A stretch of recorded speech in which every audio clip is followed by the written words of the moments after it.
นไหนถ้ามีเวลาว่างจดหมายมาบ้างอย่าทำเงียบเฉยหรือโทรศัพท์เข้ามาให้ชมเชยถามปัญหาเถิดเอ่ยจะเฉยให้สุนทรฝากทำนี้มาช่วยย้ำเตือนอย่าลืมอย่าเลือนน้ำคำที่พร่ำสอนสังคมวุ่นวายสุดแสนอาวรณ์วันกลัวโลกจะรุ่มร้อนวันคำจะลาลอย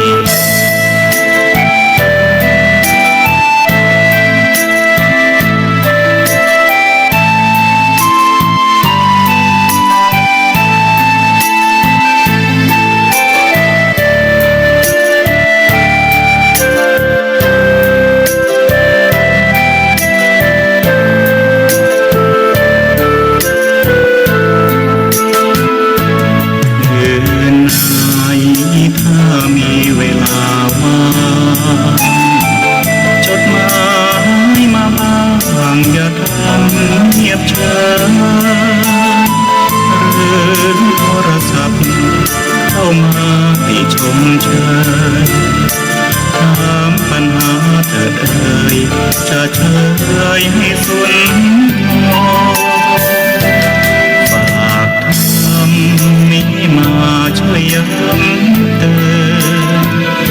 อย่าลืมอย่าเลือนน้ำคำที่พร่ำสอนสังคมวุ่นวายสุดแสนอาวรณ์วันกลัวโลกจะรุ่มร้อนวันคำจะลาลอ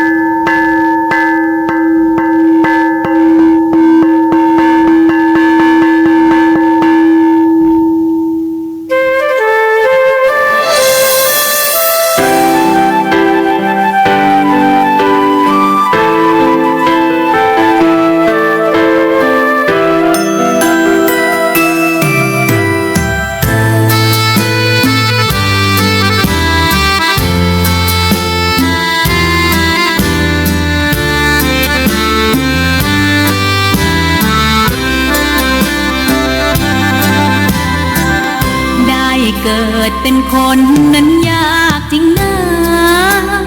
เพราะพุทธศาสนายิ่งแสนยากเย็นคนไทยโชคดีที่สุดแล้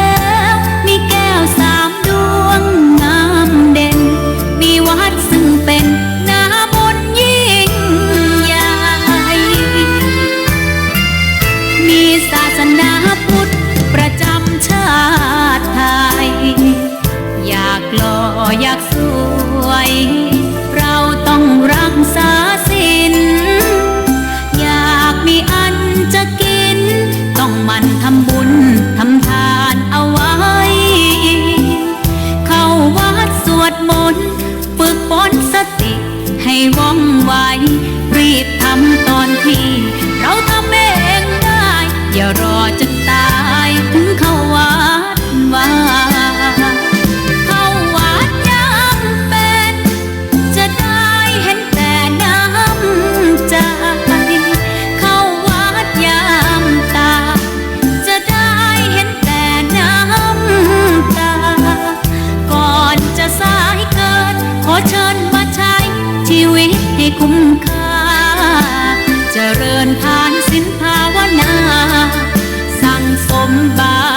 มีมากมาย เข้าวัดตอนตายสายเกินแก้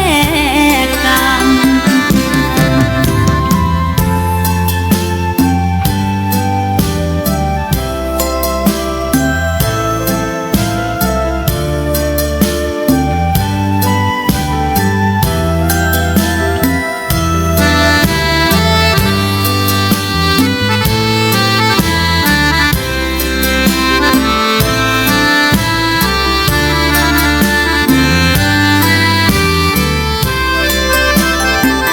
เข้าวัดยามเป็น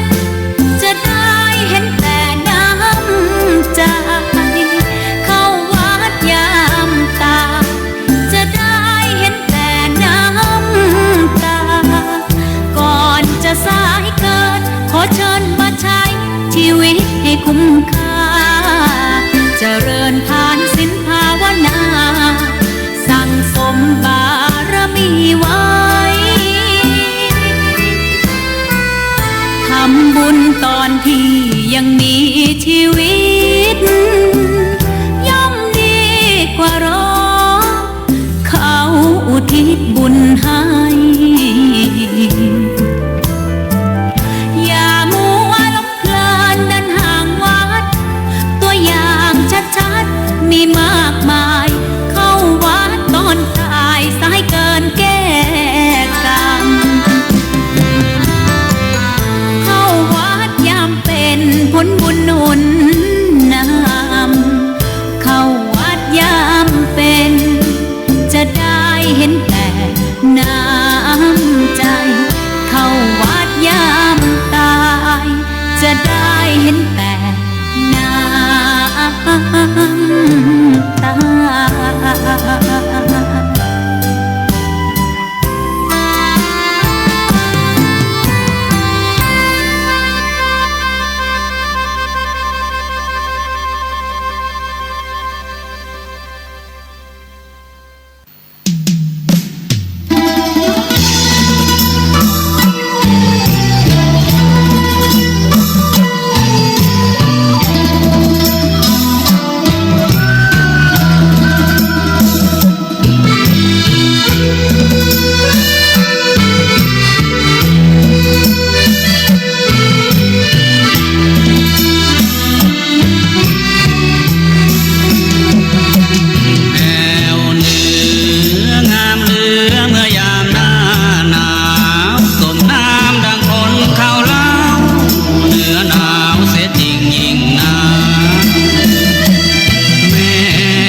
เคยไปเห็นบ่อจือ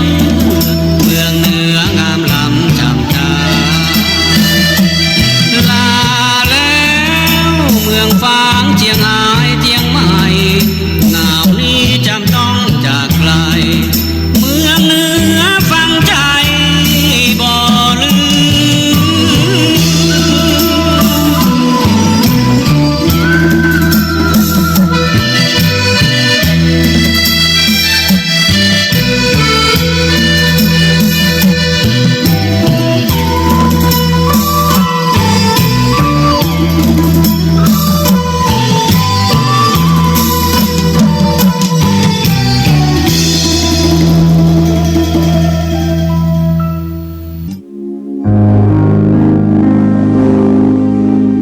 คุณกำลังฟังสถานีวิทยุเพื่อการศึกษาพระพุทธศาสนาและวัฒนธรรม FM 104.5 เมกะเฮิรตซ์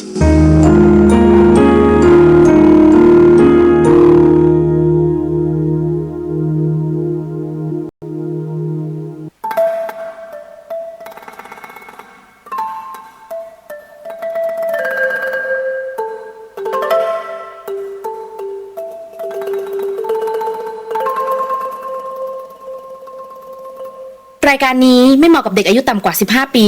และทุกแถวที่แฝงตัวมาหากินในพระศาสนา ผู้ปกครองหรือพระผู้ใหญ่ควรพิจารณาในการรับฟัง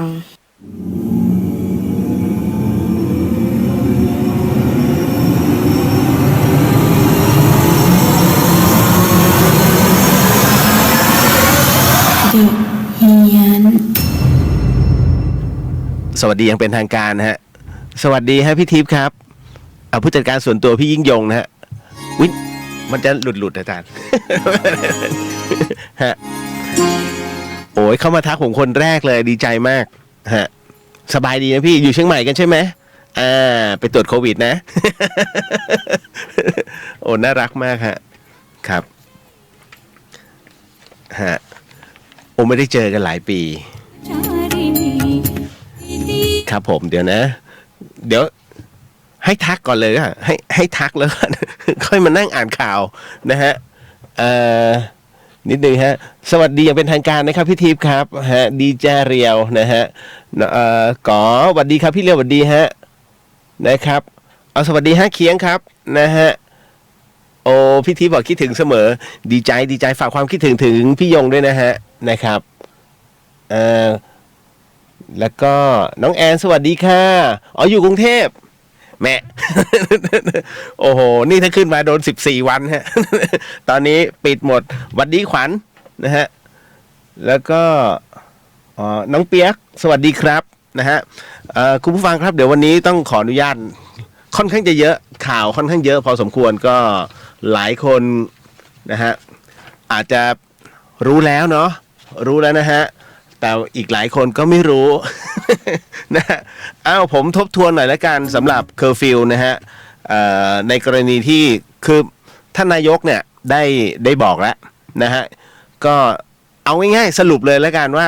นายกรัฐมนตรีเนี่ยอนุญาตนะฮะใครบ้างคือพรุ่งนี้ตั้งแต่วันพรุ่งนี้เป็นต้นไปนะจ๊ะที่รักตั้งแต่4 ทุ่มจนถึงตี 4นะจ๊ะห้ามออกอย่าฝืนพรกนะฮะอย่าฝืนพรกน้องๆเซเว่นนั้นเลิกฮะเลิกต้องเลิกขายปิดร้านเลย4 ทุ่มเนี่ยปิดร้านจริงๆไม่ใช่นะน้องต้องปิดทุ่มประมาณปิดร้านประมาณ3 ทุ่มครึ่งนะฮะเพื่อที่จะเดินทางกลับบ้านอีกครึ่งชั่วโมงนะฮะเขาจะยกเว้นเนี่ยก็จะมีอนุญาตนะคือบุคลากรทางการแพทย์อันนี้ไม่ต้องบอกว่าทุกคนมีบัตรประจำตัว2ก็คือพนักงานด้านการธนาคาร4 ทุ่มถึงเที่ยงคืนเก็บแชร์ป่ะฮะ อันนี้ไม่รู้นะฮะพนักงานด้านขนส่งสินค้าอุปโภคบริโภคก็รถใหญ่ๆนะฮะรถใหญ่ๆไม่เกี่ยวกับแก๊ปนะฮะหรือว่าแพนด้านะไม่เกี่ยวนะฮะอันนั้นถือว่าส่วนตัวมากสุกี้แห้งหน่อย ไม่ใช่ฮะอันนี้แบบรถบรรทุกใหญ่เลยนะพนักงานด้านการขนส่งผลิตผลผลิตทางการเกษตรอันนี้แน่นอนที่สุดและชัดเจนมากไม่ว่าจะเป็นพวกระหว่างอำเภอนะฮะเอามาลงตลาดเนี้ยนั่นแหละนะพนักงานขนส่งยาเวชภัณฑ์เครื่องมือแพทย์นะครับพนักงานด้านขนส่งหนังสือพิมพ์ นะฮะพนักงานขนส่งด้านเชื้อเพลิงอันนี้ก็คือพวกรถน้ำมันพนักงานด้านขนส่งพัสดุพวกเคอรี่อะไรพวกเนี้ยนะฮะขนส่งสินค้าเพื่อการนำเข้าหรือส่งออกก็พวกชิปปิ้งทั้งหลายนะมีด้วยเหรอตอนนี้ นะช่วงนี้เขาปิดประเทศมีส่งออกด้วยนะการขนย้ายประชาชนไปกักโรคอันนี้สำหรับโอ้ด่วนมากครับตอนนี้เรามีผู้ติดโควิดอันเนี้ยต้องไปไปกักนะผู้ที่เข้าออกเวรนะฮะทำงานผลัดกลางคืนรวมถึงรปภ.ด้วยนะฮะแล้วก็เป็นเจ้าหน้าที่ต่างๆด้วยนะครับอันนี้หรือว่าพนักงานโรงงานแต่ว่าน้องพนักงานโรงงานเนี่ยคุณต้องปรับแล้วนะฮะบอกเจ้านายนะฮะว่าเคยเข้าเวรกัน5 ทุ่มหรือว่าเที่ยงคืนเนี่ยไม่ได้แล้วคุณต้องไปเข้าเวรก่อน4 ทุ่มนะฮะแล้วส่วนที่โรงงานต้องรีบออกก่อนเพราะฉะนั้นเนี่ยผมเชื่อมั่นว่าพวกนี้โรงงานจะปรับว่าเข้าทำงาน3 ทุ่มและอีกะที่ถึงเที่ยงคืนเนี่ยเลิก3 ทุ่มเพราะว่ามันต้องเหลือเวลาอีก1 ชั่วโมงกลับบ้านนะฮะไม่งั้นมีเฮฮะ นะครับผู้ที่เดินทางออกไปสนามบินนะฮะที่มีเอกสารรับรองความจำเป็นเครื่องบินตอนนี้ที่ยังพอจะเหลือให้บินหลอมแหลมนะ ผมใช้คำว่าหลอมแหลมก็น่าจะมีแอร์เอเชียนะใช่ไหมนะครับส่วนที่เหลือนะเหมือนกับเวียดเจ็ตอย่างเงี้ยมีนะเจ้าหน้าที่ที่ปฏิบัติงานตามคำสั่งของรัฐอันนี้ต้องถือเป็นหนังสือนะผู้ที่รัฐอนุญาตนะครับเอาละส่วนบุคคลอื่นๆที่ฝ่าฝืนแน่นอนที่สุดฮะมีโทษจำคุกเลยปรับไม่เกิน 40,000 บาทจำคุก2 ปีนะหรือว่าทั้ง2 อย่างเลยนี่ฮะยังดีนะยังดีคุณยังดีกับดูเคอร์เต้นะดูเคอร์เต้ฟิลิปปินส์รู้แล้วใช่ไหมฮะใครฝ่าฝืนนะมันมีสรุปอยู่ในนี้นะส่วนตอนนี้ต้องบอกว่าจำนวนผู้ที่ติดโควิดเนี่ยสะสมทั้งประเทศเลยนะฮะอยู่ที่ 1,875 นะฮะเสียชีวิตตอนนี้นะ15ล่าสุดอีก1 คนเป็น16นะฮะจริงๆถือว่าเป็นสถิติน้อยไหมผมถือว่าเป็นสถิติที่มากถ้าสถิติน้อยคือไม่มีการตายเลยอย่างเงี้ยนะฮะก็คือรักษาชีวิตประชากรเอาไว้นะจ๊ะล่าสุดนี้คุณผู้ฟังที่มีข่าวในส่วนของเด็กๆที่เขาไปอะไรนะไปแพรเทคใช่ไหมที่เมืองการล่าสุดนี้คือเด็กอายุ15นะศาลสั่งจำคุกฮะเฮ้ยจำคุกจริงเหรอพี่จำคุกได้เหรอ15 ปีไม่ใช่ศาลคุกเยาวชนไม่ใช่ฮะพระราชกำหนดถ้ามีพรก.เกิดขึ้นมาเนี่ยไม่เกี่ยวแล้วนะมันไม่มีคุกเยาวชนฮะคุณไปเข้าเลยคุกใหญ่เลยแล้วขอบอกไอ้น้องเอ้ยผู้ชายนะฮะถ้าคุณไปเข้าคุกใหญ่นะจ๊ะผมจะบอกเลยที่ซ่าๆนักนะโอ้ยสักเต็มตัวถ้าไม่ถึงอายุเกณฑ์นะโอ้ยเนื้ออ่อนเข้าไปนะฮะตอนแรกอาจจะเป็นไอออกมาอาจจะเป็นอี นะฮะอันนี้ตอบไม่ได้เพราะนั่นคุกชายล้วน นะจ๊ะบอกไว้ก่อนนะน้องอย่าไปฝืนพรก.นะฮะอย่าห้าวนะจ๊ะอันนี้นะครับต่อมาเดี๋ยวโบ๊ทบอกว่าถ้าปิดทุกอย่างจบ ไม่นะคุณวรัตน์เข้าเวรกลางดึกออกตี 4พอดีเลยคนกรุงชอบนะฮะเอาละฮะเดี๋ยวขออนุญาตก็พริ้วแล้วรถถังวิ่งได้กี่โมงครับพี่เลียว พี่โก้งบอกลุงเลยนะฮะคุณชีวานนท์สวัสดีครับพี่เลียวสวัสดีฮะนะก็พริ้วหมวกนะหมวกนะไม่ได้หายนะผมไม่ได้ใส่หมวกวันนี้เดี๋ยวเอาใส่ก็ได้ใช่ไหมมันผิดบุคลิกใช่ไหมโอเคไม่ผมอยากจะนิดนึงคือใช้นาอีทเขาไง คุมก็ได้นะฮะลิ้นแปลกตาค่ะวันนี้ไม่ใส่หมวกใส่ละก็ผิวดูอ้วนสะดือเป็นมันเลยนะครับคุณเรียวโซซุเกะ ไม่เท่าไหร่พี่โก้นี่เขาขาฟอร์มนะฮะโก้ให้เล่าไหมเหตุการณ์บนรถเมล์ที่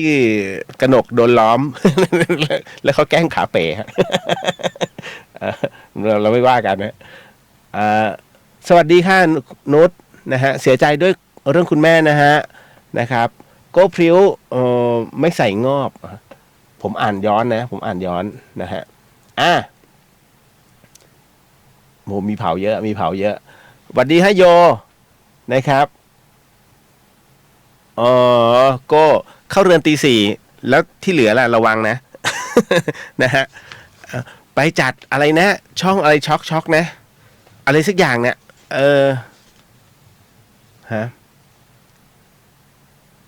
ใส่แล้วนะครับต่อฮะมาสาระกับโก้นะครับก็ต้องบอกก่อนคุณผู้ฟังนะฮะอันนี้เป็นเรื่องของพระราชกำหนดเนี่ยฮะมันเป็นเรื่องที่ค่อนข้างจะต้องปฏิบัติตามเลยนะไม่ใช่ขออภัยไม่ใช่ค่อนข้างต้องปฏิบัติตามนะฮะหลายคนก็ไปเขียนกันในเฟซอีโควิดเนี่ยมันไม่ได้มาติดช่วงระหว่าง4 ทุ่มจนถึงตี 4นะมีเล่นคำผมจะบอกว่าพระราชกำหนดมาเนี่ยมันออกมามันไม่ได้มาป้องกันโควิดฮะมันป้องกันพวกที่ชอบออกมาเร่ร่อนมากินมาเที่ยวแล้วก็กลับไปนะฮะนั่นแหละฮะเพราะฉะนั้นเนี่ยอันเนี้ยเขาป้องกันตรงนี้ไปมั่วสุมเล่นไพ่อะไรประมาณนี้ฮะเพราะฉะนั้นตัวเนี้ยมันเป็นตัวกำหนดนะฮะอันนี้ก็คือยาแรงเดี๋ยวต้องดูอีกทีหนึ่งนะฮะถ้าไม่งั้นเหมือนดูเคอร์เต้ทำไมจึงเป็นเช่นเดี๋ยวผมสรุปเลยแล้วกันนะฮะแต่ละที่คือโควิดเนี่ยตอนเนี้ยที่สเปนยอดทะลุ 100,000 แล้วนะฮะตายนะฮะคุณผู้ฟังภายใน24 ชั่วโมงสเปนตาย950 คนฮะแค่วันนี้นะฮะเพราะว่ามันยังไม่ข้ามคืนไงนะฮะแค่วันนี้สเปนตายไป950 คนไม่ใช่เรื่องเล่นๆนะครับสหรัฐขึ้นแท่นเป็นประเทศแรกของโลกนะฮะที่มีผู้ป่วยโควิดนะฮะทะลุ 200,000 รายแล้วเขาคาดว่า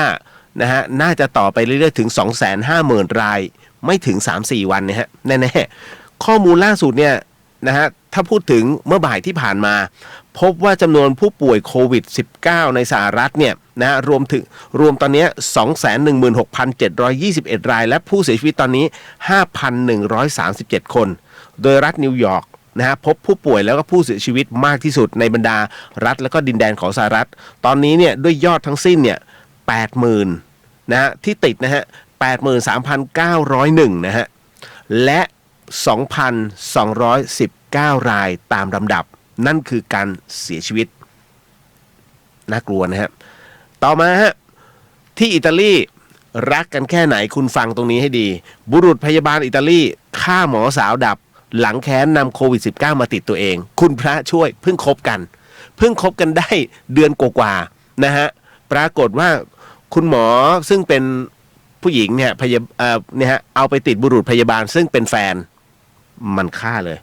โอ้โหนี่ฮะตอนนี้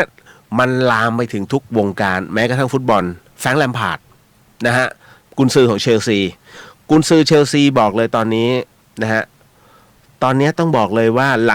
หลังจากโควิดนะฮะมันแพร่ระบาดเนี่ยทุกคนกลัวตายกันหมดแหละ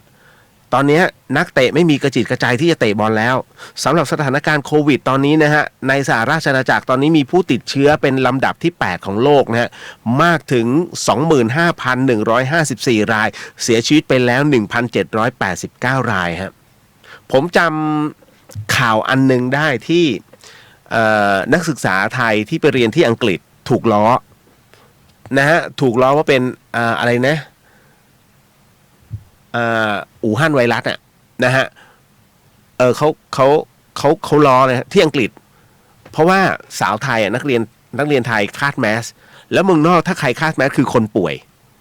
นะฮะตอนนี้ไม่อยากจะพูดกลับ ตอนนี้เราต้องกลัวมันเพราะมันติดเยอะกับเราเยอะนะฮะนี่แหละเห็นไหมของฟรีไม่มีในโลกตอนนี้เป็นช่วงที่ธรรมชาติเอาคืนนะฮะคุณผู้ฟังต่อมาติดโควิดตอนนี้นะฮะที่เชียงรายคุณผู้ฟังฮะ3 รายรวดเขาปิดเลยนะปิดหมู่บ้านเลยนะฮะที่อำเภอแม่จันทร์ฮะห้ามเข้าออกชั่วคราวเลยพะเยานี่ห้ามเข้าห้ามสัญจรนะฮะห้ามเข้าห้ามออกปิดจังหวัดนะฮะใครเข้าจังหวัดพะเยาไม่ได้ฮะตอนนี้เหมือนกับสตูลนะฮะตอนนี้เขาบอกว่าที่เชียงรายแม่จันเนี่ยผู้ป่วยโควิด -19 นั้นทั้ง3 รายเดินทางเป็นผู้ที่เดินทางมาจากกรุงเทพนะฮะเมื่อพบว่าตนนั้นมีอาการป่วยจึงไปพบแพทย์ก็ตรวจพบว่าเป็นโควิดนะทำให้หมู่บ้าน นะฮะที่มีทำให้หมู่บ้านเลยที่เขาไปอยู่เนี่ยมันกลายเป็นกลุ่มสุ่มเสี่ยงเฝ้าระวังกักตัวทั้งหมด37คนในขณะที่หมู่บ้านมีประชากรทั้งหมด800คน155ครัวเรือนและที่ผมกำลังจะบอกคืออย่าให้ใช้วิธีของดูเตอร์เต้ฮะดูเตอร์เต้ฟิลิปปินส์เล่นบทโหดเลยนะฮะมีแถลงการต่อประชาชนทั่วประเทศประธานาธิบดีโรดิโกดูเตอร์เต้ของฟิลิปปินส์ระบุว่ามันเป็นสิ่งจำเป็นอย่างยิ่งที่ประชาชนทุกคนจะต้องร่วมมือกันและก็อยู่กับบ้านมาตรการนั้นปิดเมืองอย่างเคร่งครัดในสถานการณ์ที่รัฐบาลกำลังพยายามชะลอการแพร่ระบาดของเชื้อไวรัสโควิด-19 และพยายามไม่ให้ผู้ที่ติดเชื้อนั้นเพิ่มจนระบบสาธารณสุขของประเทศรองรับไม่ไหวนั่นก็คือใช้วิธีการประนีประนอมพูดคุยก่อนถ้าเจอคนที่ฝ่าฝืนเคอร์ฟิวของเขาแต่ถ้าพูดแล้วไม่ฟังนะฮะดูเตอร์เต้ให้อำนาจทหารยิงทิ้งเลยฮะยิงทิ้งได้เลยนะฮะ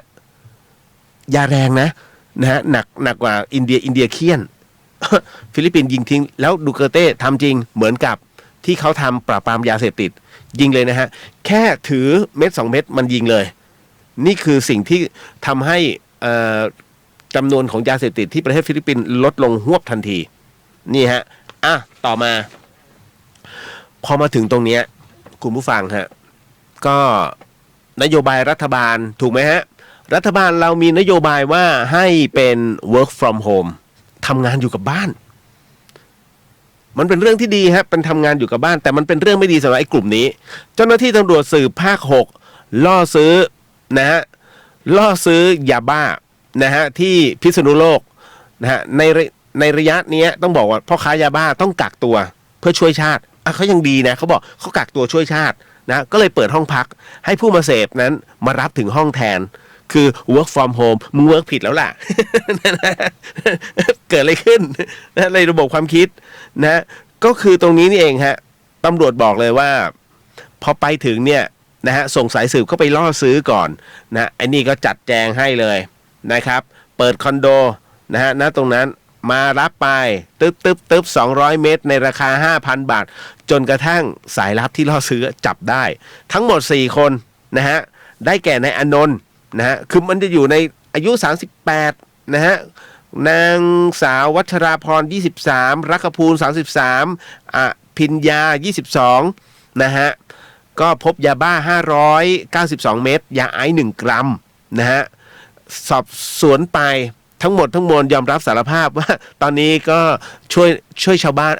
ช่วยรัฐบาลคือ work from home เข้าใจเลยผิดไหมเนี่ยเขาให้ทำงานสุจริตนะน้องเก็ตนะครับไปเรื่องราวข่าวคราวสุดท้ายแล้วเดี๋ยวค่อยมานั่งพูดกันวันนี้ไปทำอะไรมาบ้างนะจ๊ะคือต้องบอกว่าตอนนี้มันมีเรื่องราวมากมายที่เกิดขึ้นในประเทศไทยล่าสุดเกิดขึ้นที่ประจวบคีรีขันธ์คือหัวหินฮะนะฮะนายสัตวแพทย์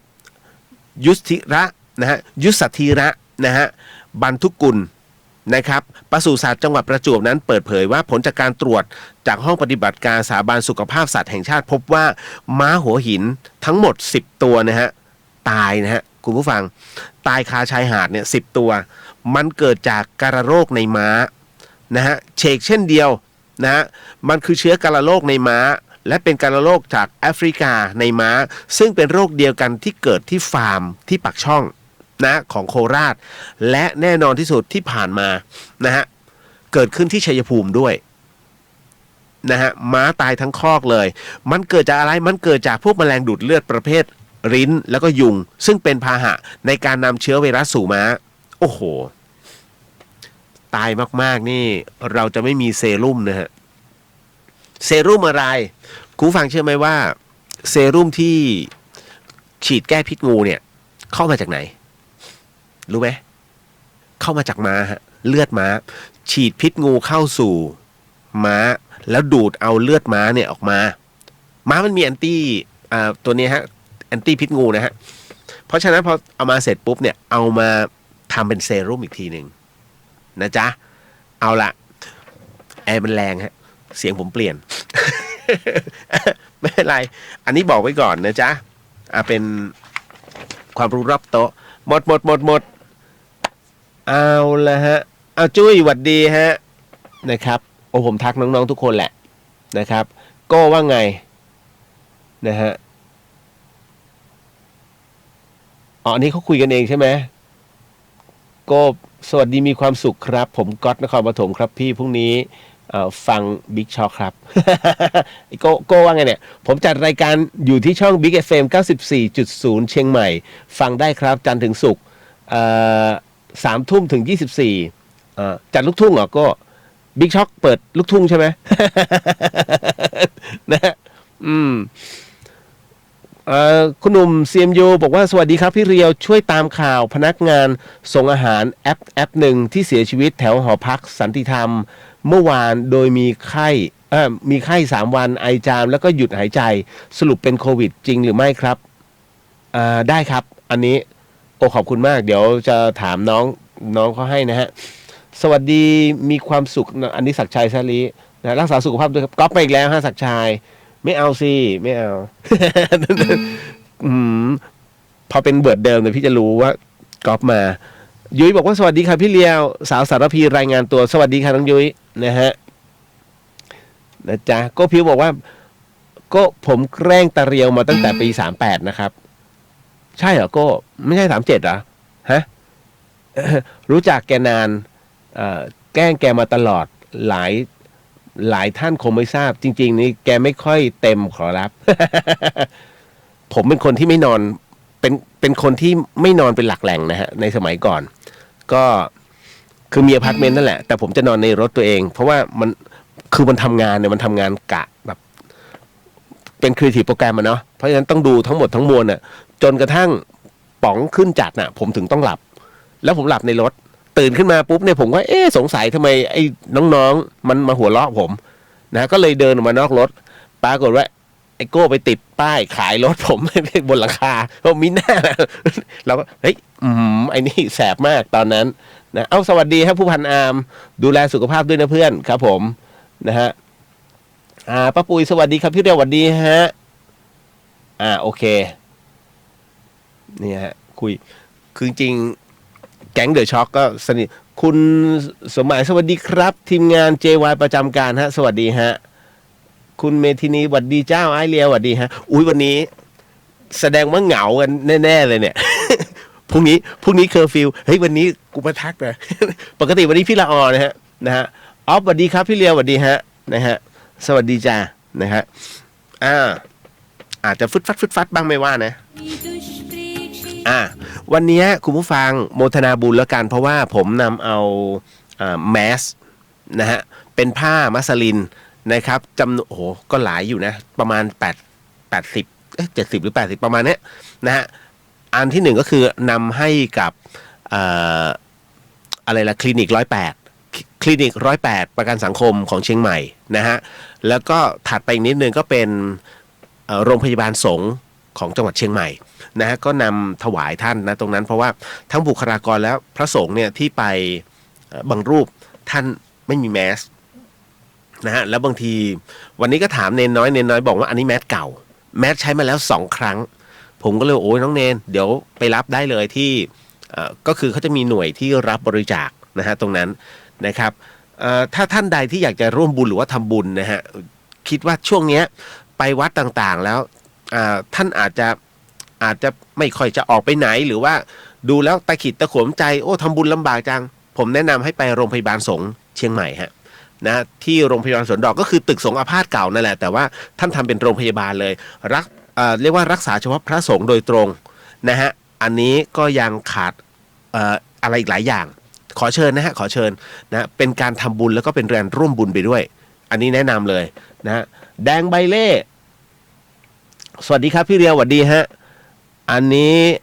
ช่วยบอกว่าอนุโมทนาบุญครับพี่ครับผมฮะโมทนาสาธุฮะก็เป็นอะไรที่ต้องทำฮะเพราะว่ามันต้องช่วยกันอ่ะคุณผู้ฟังแล้วนะตอนนี้ถ้าใครพอจะรู้จักใครที่พอจะมีชุด PPE นะฮะก็แนะนำนะฮะว่าช่วยติดต่อแล้วก็เหมือนกับมันมีอันนึงเดี๋ยวขออนุญาตใครที่อยากจะร่วมบุญนะฮะเป็นกล่องอะคริลิกสำหรับเวลา ยื่นไอ้นู่นไอ้นี่คนไข้หรือว่าเป็นการเขาเรียกเวลาส่งจะมีตู้เห็นไหม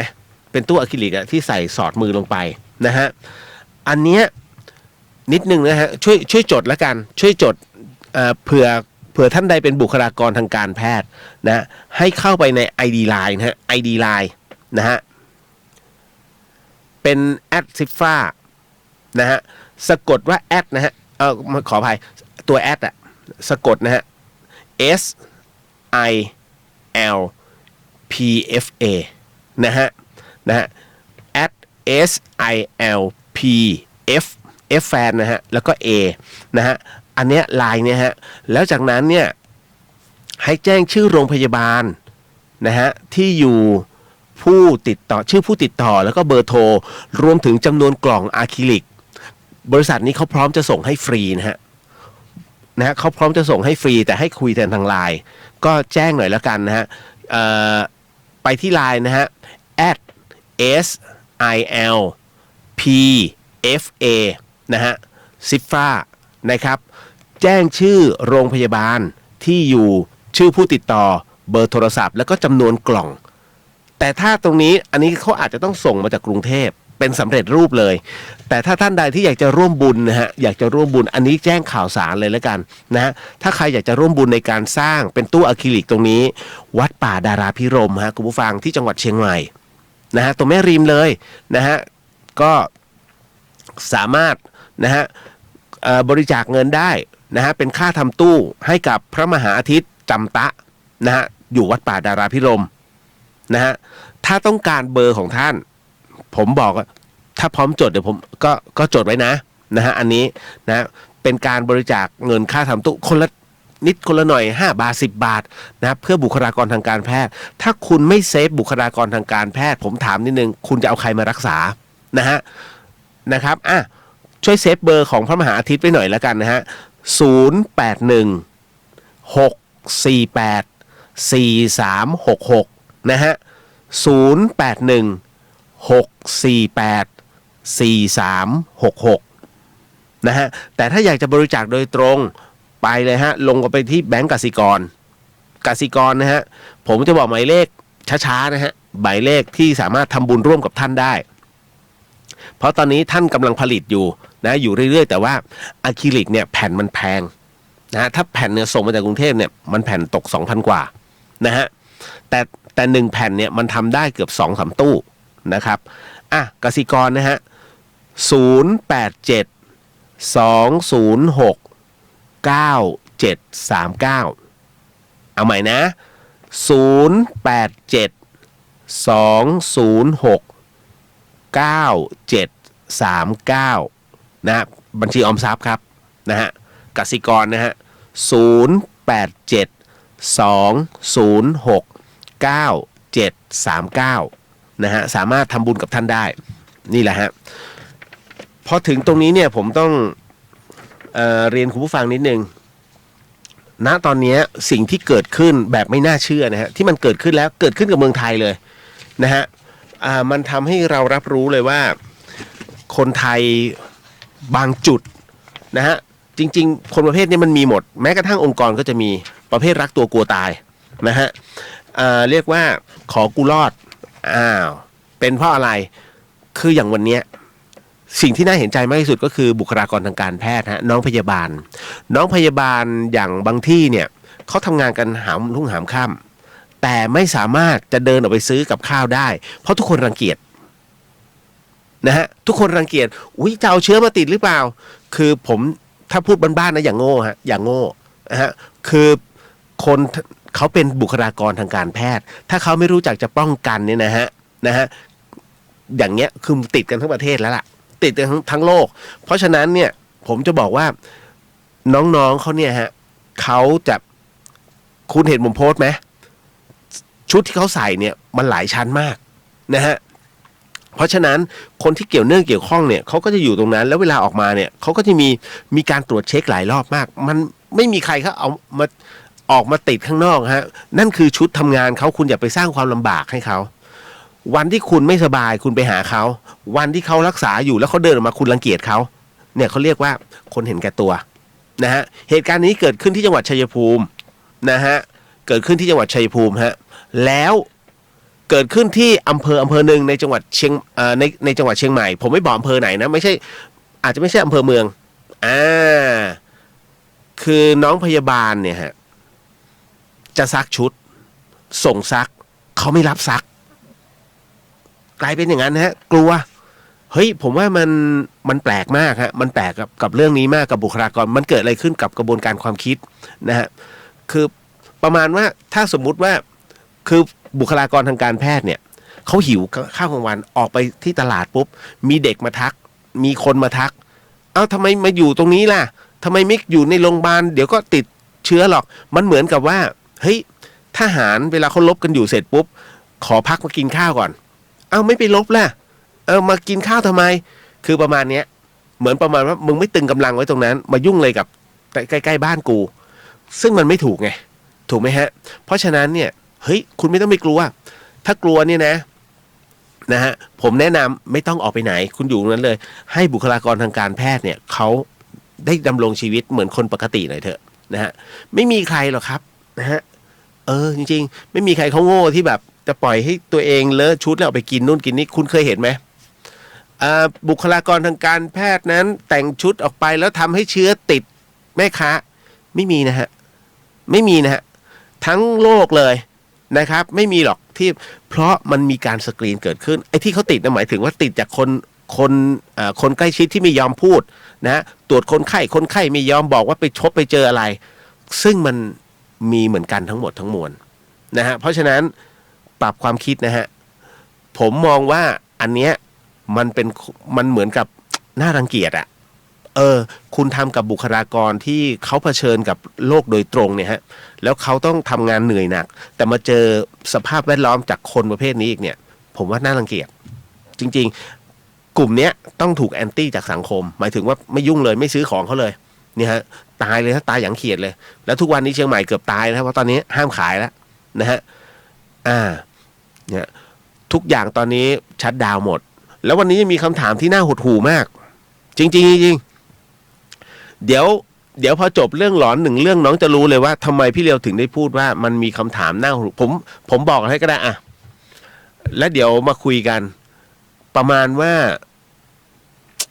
คือถึงกับขั้นต้องขายตัวถามมาแล้วนะมันเป็นคำถามที่ผมคิดเลยว่าเฮ้ยอย่าให้เจอคำถามแบบนี้แล้วเจอแล้วน้องถามมาฮะเดี๋ยวสักครู่หนึ่งนะฮะผมจะตอบให้ว่ามันเป็นยังไงอะไรยังไงนะฮะแต่เขาถามในหัวข้อธรรมะนะฮะถามก่อนที่ปฏิบัตินะฮะไม่ใช่ว่าอยู่ๆแล้วจะมาไม่ใช่ฮะทุกคำถามผมขออนุญาตเขาเพื่อเป็นการออกอากาศแล้วก็เป็นวิทยาทานให้ด้วยนะฮะว่าเวลาพูดถึงในเรื่องของธรรมะหรือว่ากระบวนความคิดกับชีวิตเนี่ยมันประมาณไหนอะไรยังไงมันเป็นเดอะเฮียนหรือว่าเป็นเนี่ยผมบ่นทุกวัน แล้วมันก็จะมีน้องมาถามนี้ตลอดนะฮะเดี๋ยวค่อยว่ากันมีแน่ๆนะฮะมันเป็นเรื่องราวแบบนี้จริงๆนะฮะชีวิตมันเป็นชีวิตคนซึ่งล้อเล่นไม่ได้นะฮะแล้วเวลาที่เราจะทำอะไรสักอย่างนะคุณต้องคิดให้ดีนะฮะอันนี้ผมบอกไว้ก่อนนะสำหรับบุคลากรทางการแพทย์คุณไม่ต้องไปรังเกียจเขาคุณควรจะต้อนรับเขาด้วยซ้ำเพราะเขารบอยู่กับเชื้อที่มันมองไม่เห็นแล้วเขาก็พยายามเตือนคุณเอานะอันนี้ผมบอกแล้วเป็นอันจบสิ้นนะฮะอย่างน้อยผมเป็นเสียงเล็กๆอ่ะที่บอกให้นะครับว่าพวกเขาและเธอทำงานกันหนักแค่ไหนนะคุณไม่เห็นเหรอเวลาเขาพูดทีเขาแทบจะร้องไห้นะคุณเคยคุยกับใครแล้วเขาจะร้องไห้ไหมนะฮะถ้ามันไม่อัดอั้นจริงๆเฮ้ยบุคลากรทางการแพทย์เนี่ยเงินเดือนเขาไม่ใช่เยอะนะฮะเงินเดือนเขาพอประมาณน้อยมากแต่มันทำงานกันทั้งวันทั้งคืนคุณมันมีจำนวนจำกัดไงคนมันมีจำกัดแล้วมันโดนวนเวลาพักถ้าไม่มีบางคนก็มีลูกบางคนก็มีสามีบางคนก็มีภรรยาแต่เขาต้องมาลุยตรงนี้ฮะเพื่อใครอ่ะแต่คุณยังต้องรังเกียจอีกผมว่าไม่สมเหตุสมผลนะฮะถ้าครั้งหน้าน้องๆพยาบาลคนไหนที่เจอประเภทนี้ช่วยแจ้งมาในรายการเดอะเฮียนนะฮะคุณเข้ามาในอินบ็อกซ์ผมเลยแล้วเดี๋ยวผมจะซัดเลยนะบอกกรุณาอย่าไปซื้อข้าวของยายคนนี้ ตั้งอยู่ตรงนี้นะฮะเพราะเขารังเกียจผมพูดเลยเพราะถือว่าคุณแย่มากฮะเขาอุตส่าห์แบบสู้ให้คุณแล้วคุณยังไปรังเกียจเขาขนาดนี้อันนึงเตือนตลาดแม่เหี่ยฮะที่แม่เหี่ยขอแม่ค้าทั้งหลายช่วยคาดแมสนิดนึงนะครับอย่าเหมือนกับสมุทรสาครฮะสมุทรสาครนี่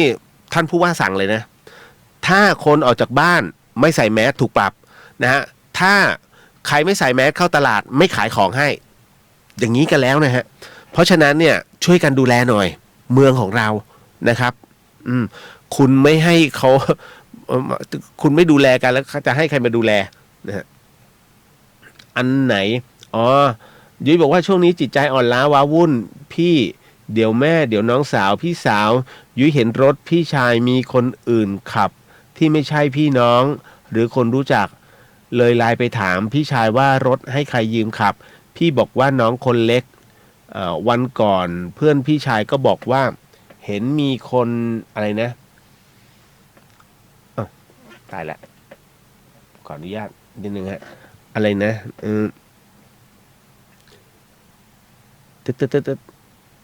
ไปไหนแล้วเดี๋ยวนะยุ้ยเขียนเยอะมากนะฮะวันก่อนเพื่อนพี่ชายก็บอกว่าเห็นมีคนขับรถพี่สะพ้ายก็เห็น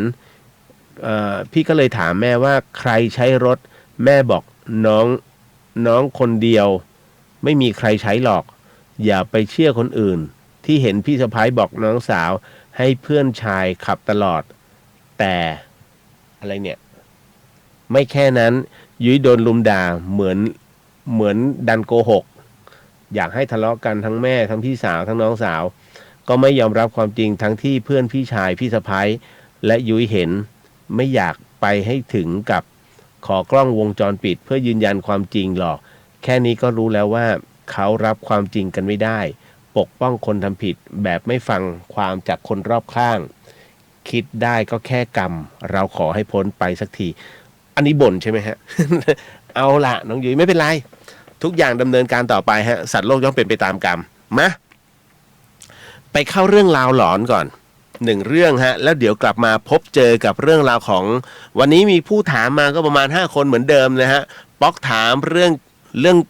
งของการเม้มเงินเมีย เดี๋ยวพี่บอกกันเลยป๊อกเดี๋ยวพี่เอาของน้องป๊อกกันเลยนะฮะ นะฮะถามมาแล้วพี่ครับเกี่ยวกับถ้าเราเม้มเงินเมียนะอุ้มถามมาว่าในเรื่องของการหลงรักอาจารย์คุณพระช่วยนะฮะเตื้องเนี่ยเตื้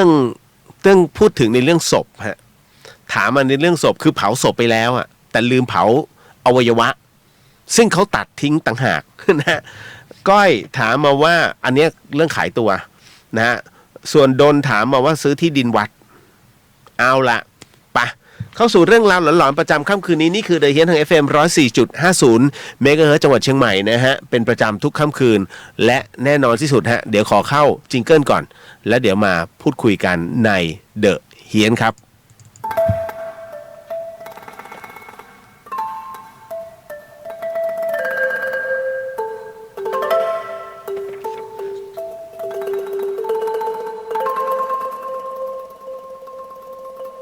รายการนี้ไม่เหมาะกับเด็กอายุต่ำกว่า15 ปี และทุกแถวที่แฝงตัวมาหากินในพระศาสนาผู้ปกครองหรือพระผู้ใหญ่ควรพิจารณาในการรับฟัง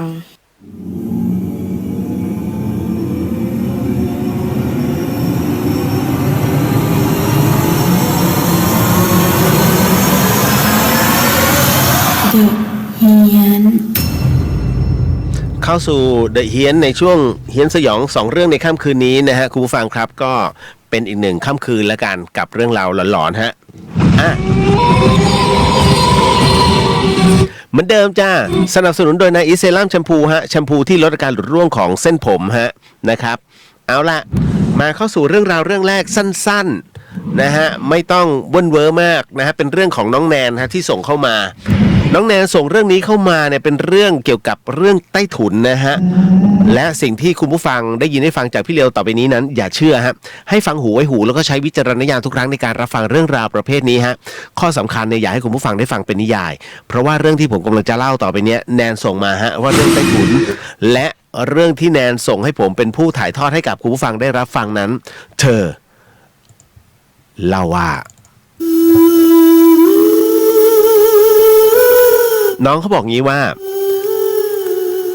คือต้องบอกว่าในสมัยที่หนูยังเป็นเด็กประถมอยู่พี่เลียวนะต้องบอกเลยจำได้แม่นมันเป็นช่วงปิดเทอมค่ะพ่อจะพาหนูไปทิ้งไว้ที่บ้านแม่ซึ่งอยู่ต่างอำเภอกันหนูต้องบอกก่อนนะว่าพ่อกับแม่หนูแยกกันอยู่นะฮะถนนฝั่งก็คือว่าเอาหนูไปทิ้งไว้เนี่ยที่บ้านแม่ต่างอำเภอซึ่งถนนเนี่ยนะฮะมันเป็นถนนฝั่งตรงข้ามกับบ้านแม่นะฮะตรงนั้นเองเนี่ยจะมีคลองขนานนะฮะขนานยาวไปนะฮะและสวนยางเนี่ยคลุมไปทั่วเลยนะฮะอยู่ไปทั่วเลยฮะก่อนหน้าที่หนูนั้นจะไปที่นั่นเนี่ยต้องบอกก่อนว่าน้าชายเนี่ยจะออกไปกรีดยางตอนตี 2ตอนนั้นแกก็ได้ยินเสียงแกบอกเลยฮะได้ยินเสียงเนี่ยมันเหมือนกับว่ามีตัวอะไรก็ไม่รู้มันตะกุยคือออกไปกรีดยางเนี่ยตอนตี 2แต่แกได้ยินเสียงมันเหมือนมีรถตะกุยอยู่นะฮะตรงน้ำนะฮะตรงริมตลิ่งเนี่ยซึ่งอยู่ริมคลองนะฮะแกจึงเดินไปดูในขณะที่แกเดินไปถึงปุ๊บเนี่ยแกก็บอกเลยว่าเฮ้ยพอไปถึงเนี่ยมันแปลกๆแกเห็นเป็นดวงไฟดวงใหญ่ขนาดเท่าชามข้าวที่ดวงไฟนั้นยังมีหน้าตาคนมีจมูกมีปากครบเลยกำลังกัดกินปลาและก็เขียดเป็นอยู่ริมหนองนั้นนะฮะพอแกเห็นก็ตกใจวิ่งกลับมาที่บ้านทันทีแต่ดวงไฟหน้าคนนั้นเนี่ยมันก็ยังลอยไล่ตามหลังมาพอพ้นสวนยางปุ๊บเนี่ยมันถึงเลิกไล่จากนั้นน้องแนนก็บอกว่าแกไม่กล้าที่กลับไปกรีดยางอีกหลายวันเลยจนกระทั่งหนูมาอยู่ที่นี่ได้ไม่กี่วันค่ะพี่เลียวก็ปรากฏว่าคืนหนึ่งแม่กับน้าชายเนี่ยก็ออกไปกรีดยางออกไปตอนประมาณตี 4หนูกับน้องน่ะยังไม่ได้นอนก็ยังนั่งเล่นกันอยู่ในบ้านต้องบอกก่อนว่าลักษณะของบ้านของแม่หนูเนี่ยคือบ้านภาคใต้ฮะมันจะเป็นอีกทรงหนึ่งนะลักษณะบ้านนั้นก็จะเป็นบ้านไม้ยกสูงค่ะมีชานบ้านยื่นออกไปแล้วก็มีบันไดลงไปอีกทีหนึ่งพอแม่กับน้าชายเนี่ยลงจากบ้านไปเพื่อจะเข้าสวนยางฮะก็ต้องบอกว่าสักพักหนึ่งหนูกำลังจะไปปิดประตูบ้านปรากฏว่าก็ยังเห็นว่ามีผู้หญิงเนี่ยลักษณะคล้ายกับแม่หนูเลยเดินออกมาจากใต้ถุนบ้านหนูก็ไม่ได้คิดถึงอะไรนะก็นอกจากคิดว่าเนี่ยก็น่าจะเป็นแม่ก็เหมือนกับว่าแม่ยังไม่ได้ไปนะฮะยังไม่ได้ไปกรีดยางก็เลยดีใจร้องเย่เย่เย่เหมือนกับแม่ไม่ไปแล้วจากนั้นนะฮะ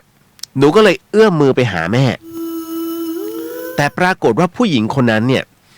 เธอไม่ได้เดินขึ้นบันไดมาหาหนูนะฮะแต่เขายื่นมือจากข้างล่างขึ้นมาหาหนูแทนในตอนนั้นต้องบอกเลยว่าหนูก็ว่ามือแม่ทำไมยาวผิดปกติแต่ด้วยความต้องบอกว่าตอนนั้นที่หนูเป็นเด็กไม่ได้คิดอะไรมากเขาก็ยื่นมือมาหาหนูก็ยื่นมือเนี่ยจะไปจับมือเขาแต่พอเขาจับมือหนูได้แล้วเนี่ยเขากลับกระชากเหมือนจะให้หนูตกลงไปข้างล่างเลยนะพี่เลียวกระชากแรงมากเล็บจิกที่มือหนูจนเป็นแผลถลอกหนูเจ็บปุ๊บพอหนูเจ็บหนูก็เลยกระชากมือกลับผู้หญิงคนนั้นยืนนิ่งก่อนจะเดินกลับเข้าไปใต้ถุนบ้านหนูก็ตกใจมากรีบปิดประตูทันทีแล้วก็ต้องบอกว่าตามบ้านนอกเนี่ยพี่เลียวบ้านไม้มันจะยกสูงมันก็จะมีร่องไม้เล็กๆอยู่เอาไว้ให้เด็กเยี่ยวหนูกำลังจะเดินนะเดินไปส่องดูร่องไม้นั้นว่าผู้หญิงคนนั้นเนี่ยยังอยู่หรือเปล่านะปรากฏว่ากำลังจะก้มลงไปส่องหนูก็เห็นดวงตาดวงหนึ่งเขาส่องขึ้นมาอยู่ก่อนแล้วถึงกับช็อกค่ะเลยรีบพาน้องเนี่ยเข้าห้องนอนก็เรียกว่ากะว่าน่าจะไปเป็นใครสักคนหนึ่งมาแกล้งนะหรือเปล่าก็ไม่น่าจะใช่เพราะใต้ถุนบ้านมันสูงมากค่ะแล้วคนที่จะส่องได้นั้นเนี่ยจะต้องตัวสูงขนาดไหนล่ะจำติดตามมาจนถึงทุกวันนี้อาจจะไม่ค่อยจะน่ากลัวสำหรับใครแต่ขอยืนยันว่าที่เล่ามามันเป็นเรื่องจริงค่ะพี่เลียวนั่นก็คือเป็นเรื่องราวที่เกิดขึ้นที่ภาคใต้นะฮะคุณผู้ฟัง บอกไว้ก่อนเป็นเรื่องสั้นๆได้ใจความเอาละมาเข้าสู่เรื่องหลอนคุณปีดาถามมานะฮะบอกว่าอะไรนะเมื่อวานฟังเรื่องทำแท้งอยากรู้ว่าฝ่ายชายไม่ได้รับผลกรรมเลยเหรอครับขอบคุณครับจริงๆเนี่ยต้องบอกว่าของฟรีไม่มีในโลกฮะรับกรรมทั้งคู่นะฮะเมื่อวานนี้ถ้าจำไม่ผิดก็คือว่าผู้ชายพอรู้ว่าผู้หญิงท้องเขาเลิกเลยถูกไหมนะฮะพอรู้ว่าผู้หญิงท้องปุ๊บเลิกเลยผู้หญิงนี้ก็ไปขออาศัยกับเพื่อนสุดท้ายกินยาขับแล้วปรากฏว่าพอแท้งลูกออกมาเสร็จปุ๊บนะฮะเพื่อนเขาก็คือเจ้าของเรื่องโกรธนะฮะก็เลยบอกว่างั้นก็มาอยู่กับเขาแทนถูกไหมแล้วก็ถูกคนทักทายว่าให้ไปให้หาตุ๊กตามันจะได้สิงเป็นกุมารทองจนกระทั่งเป็นกุมารทองจนถึงทุกวันนี้ก็ถามว่าตัวกรรมเนี้ยมันไม่ตกกับผู้ชายเหรอตกครับคนใดมันไม่ใช่ตกแค่คนเดียวเหมือนกับคนที่เป็นแม่นะฮะใครก็ตามที่เป็นผู้กระทำร่วมกันนั่นคือเจตนาไงคุณนะฮะก็คือเจตนาพอรู้ว่าท้องปุ๊บกูชิ่งเจตนาแล้วว่าไม่เอาแล้วนะไม่เอาแล้วกับผู้หญิงคนนี้นะฮะผู้หญิงเองพอรู้ว่ามีลูกปุ๊บต้องเอาออกฆ่านะฮะเพราะฉะนั้นนะตรงนี้มันรับกรรมทั้งคู่แต่ผลกรรมเนี่ยถึงใครมากที่สุดถึงแม่ฮะเพราะว่าแม่คือผู้กระทำเป็นผู้ตัดสินใจกระทำแต่อันนี้ผู้ชายเหมือนไม่รับรู้แล้วไงพอไม่รับรู้เนี่ยถือว่าเขาผิดส่วนหนึ่งแต่ไม่ได้ผิดเต็มๆนะฮะคือมันไม่ได้คือจาก10เนี่ยผู้ชายน่าจะผิดสัก5แต่ถ้าคนที่ตัดสินใจว่าต้องเอาออกแล้วคือคนฆ่านะฮะถ้าตัดสินคนเดียวคือผู้หญิงเนี่ย10%เต็ม10เลยแต่ถ้าผู้ชายเนี่ยรับรู้ว่าฆ่าด้วยคราวนี้10ทั้งคู่นะฮะเพราะฉะนั้นเนี่ยมันจะเป็นลดหลั่นกันไปในเรื่องของเจตนานะฮะมายังไม่หลอนเอาเรื่องแรกกับผมชอบ ผมชอบคำถามป๊อกมากนะฮะเปลี่ยนเพลงนิดนึงฮะสนุกชอบ เรื่องราวของป๊อกฮะป๊อกถามมาว่าพี่ครับการที่เราเม้มเงินเมีย ผมชอบเนี่ยนะหรือแอบเงินไว้เพื่อใช้ส่วนตัวแบบนี้ถือว่าเป็นการลักขโมยไหมฮะ ถือว่าเป็นการลักขโมยไหมเอ่ยผมต้องถามก่อนฮะอันเนี้ยมันเป็นปัญหาโลกแตกมากๆสำหรับครอบครัว เดี๋ยวผมจะบอกให้นะฮะคือจริงๆแล้วเนี่ยนะฮะถ้าตามหลักของศีลนะฮะศีลเนี่ยศีละนะฮะก็ต้องบอกว่าถ้าไม่ปฏิบัติเนี่ยนะฮะ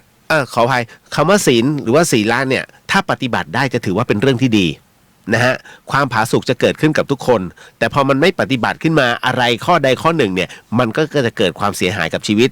เพราะฉะนั้นที่ประเทศไทยทุกวันนี้มันวุ่นวายเพราะว่ามันผิดศีลนะฮะศีลข้อ4ฮะคือการมุสานะเพราะฉะนั้นเวลาพูดไอ้นู่นไอ้นี่นะผมยกตัวอย่างง่ายๆทุกวันเลยเรื่องแมสมันก็ขาดตลาดนะไอ้นั่นก็บอกไม่ขาด นะเขาเรียกพอมุสาขึ้นมาเสร็จปุ๊บเนี่ยพอจะแถลงอะไรต่อมาคนไม่เชื่อเพราะเรื่องเบาๆคุณยังกล้าโกหกถูกไหมเพราะฉะนั้นกับเรื่องอะไรต่อไปเนี่ยพูดอะไรมาไม่เชื่อนะฮะแต่เรื่องอะไรที่อาจจะเป็นเฟกนิวเนี้ยพอเขียนมาปุ๊บกูเชื่อเนี่ย มันเป็นงั้นจริงฮะเพราะว่ามันเกิดจากเสียสัตว์ไปแล้วเหมือนเข็มขัดลูกเสือเสียชีพอย่าเสียสัตว์คำนี้พระบาทสมเด็จพระมงกุฎเกล้าเจ้าอยู่หัวเนี่ยถึงได้บอกว่าให้ลูกเสือเนี่ยปฏิญาณนะฮะเพราะพระองค์รู้อยู่แล้วว่าถ้าเมื่อไหร่ก็ตามที่ผิดสัจจะวาจานะฮะทุกอย่างนั้นนะฮะมันจะเกิดผลลบกับตัวเองทั้งนั้นนี่นะฮะเช่นน้องป๊อกครับ โอ้ชอบมากน้องป๊อกไปปรึกษาพี่เท่งนะฮะหรือพี่โหน่งก็ได้ฮะนะหรือว่านักคอมชวนชื่นก็ได้นะฮะแก๊งพวกนี้เขาแก๊งหลบเงินเมียนะฮะป๊อกครับอันนี้ผมบอกนะฮะถ้าตามศีลเนี่ยมันผิดแต่มันก็เป็นอะไรที่ผิดเบาๆนะมันไม่ใช่อะไรมากมายแต่ผมจะบอกเอาจริงๆนะถ้าตามหลักกฎหมายสามีภรรยาคือคนเดียวกัน ามหลักกฎหมายนะเพราะฉะนั้นคุณจะเอาเงินเมียมาเนี่ยหรือว่าเมียจะเอาเงินคุณมาเนี่ยนะฮะถือว่าเป็นเงินกระเป๋าเดียวกันไม่ผิดกฎหมายฮะนะฮะแต่ถามว่าผิดศีลธรรมไหมผิดไม่ผิดคุณน่าจะรู้เวลาถูกจับได้ นะฮะเหมือนเพื่อนผมอะนะครับล่าสุดนี่ซักผ้าแต่เงินตกจากกระเป๋าเนี่ยเป็นปึกเลย นะสุดท้ายถูกตบ ถูกตบมึง โอ้ยนะฮะก็ให้รู้ไว้ว่ากรรมมันมีจริงนะฮะแต่ถ้าเป็นเรื่องราวสนุกสนานอย่างเงี้ยนะฮะถือว่ามันไม่ใช่เป็นการลักขโมยกันหรอกเขาเรียกว่าแบ่งส่วนที่พึงมีกลับมาหาเราเพราะคุณทำแล้วก็ให้เขาถูกไหมเพราะฉะนั้นนั่นก็คือเงินของคุณแหละมันเป็นเงินกระเป๋าเดียวกันไม่ได้ผิดหรอกนะฮะแต่ถ้าสมมุติว่ามีอีกคนนึงแล้วเม้มไปให้อีกคนนึงอันนี้ผิด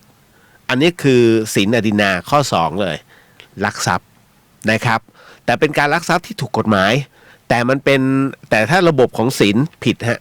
ผิดเต็มเลยฮะอันเนี้ยมีโทษนะฮะเอาละต่อมาผิดไม่ผิดนะฮะป๊อกอันนี้พูดไว้ก่อนเพราะว่าเป็นเงินกระเป๋าเดียวกันกับภรรยาทำไมเหรอนะฮะให้พี่พูดชื่อเต็มเราไหม แฟนจะได้รู้ ฟังอยู่ด้วย นะฮะเมื่อกี้เห็นชื่อโผล่มาเนี่ยโบกมือทักทายเลยนะฮะไม่พูดพี่เก็บความลับเก่งฮะป๊อกน้องเมย์สวัสดีครับพี่เลียวสวัสดีฮะครับผมก็ทักไปด้วยทักเรื่อยๆนะฮะคุณศักดิ์ชัยบอกว่าอะไรผมเคยเจอแบบเรื่องที่เล่าเมื่อวันอังคารครับพี่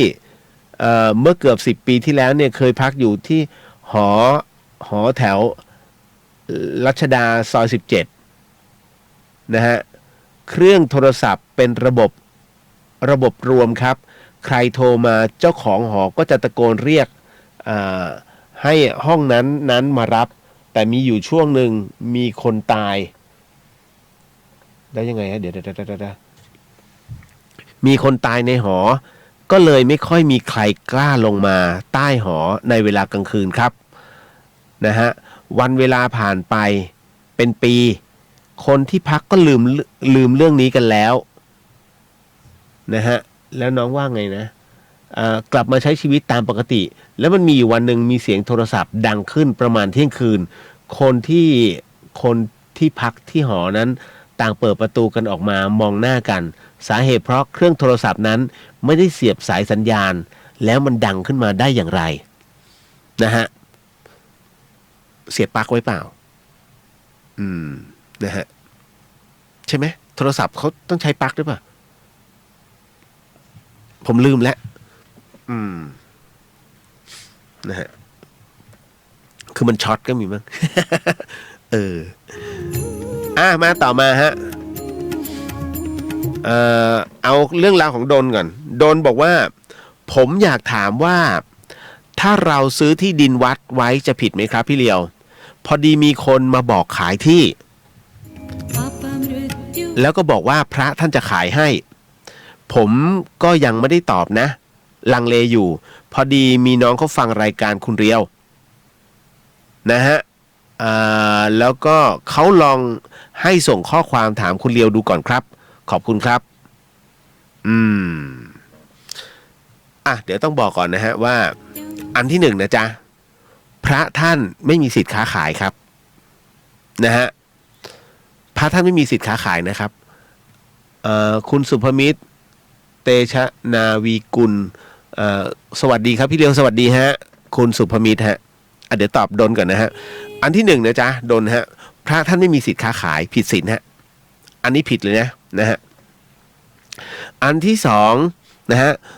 ที่ดินหากเป็นธรณีสงฆ์ไม่สมควรครับนะฮะไม่สมควรทำไมจึงไม่สมควรนั่นเป็นเพราะว่าในส่วนของที่ดินของธรณีสงฆ์เขามีการสวดเอาไว้หลายๆอย่างคือมันเป็นพื้นที่ประกอบพิธีนะฮะแล้วการจะตัดที่ดินของวัดเอาไปเป็นของตน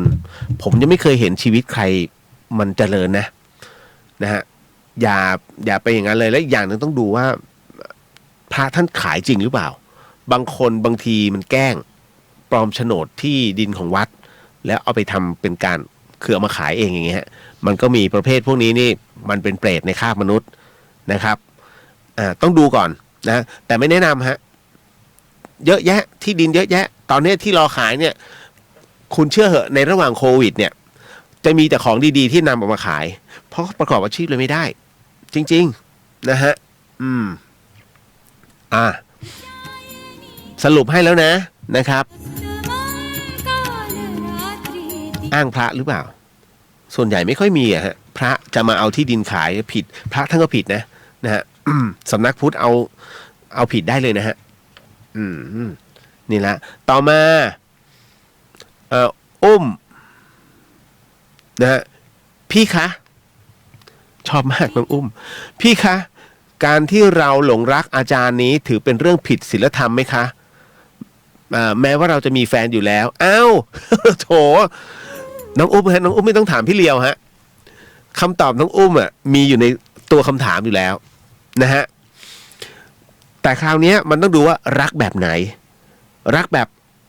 จานสอนดีน่ารักนะฮะมันก็เลยทำให้มีความรู้สึกว่าน่าสนใจนะแค่นั้นคือชื่นชมนะฮะถ้าอย่างเงี้ยไม่มีปัญหาไม่ผิดศีลธรรมมันเหมือนกับว่าฮีโร่คนหนึ่งที่มาสอนเราแล้วทำให้เรารู้สึกเข้าใจแล้วหรือว่าคาแรคเตอร์ของเขาน่ารักเว้ยนะฮะแล้วก็ดูสะดุดตาถ้าอย่างเงี้ยไม่ผิดศีลธรรมแต่ถ้าน้องเนี่ยเกิดหลงรักแบบอยากได้มาเป็นแฟนอย่างเงี้ยทั้งที่น้องมีแฟนอยู่แล้วอันเนี้ยไม่แนะนำนะจ๊ะหักห้ามใจซะน้องนะครับแสดงว่าอาจารย์คงหล่อมากดูดีๆนะพี่เลียบอกดูดีๆทำไมต้องดูดีๆผู้ชายแท้มันหายากมากน้องนะล่าสุดนี้เจอ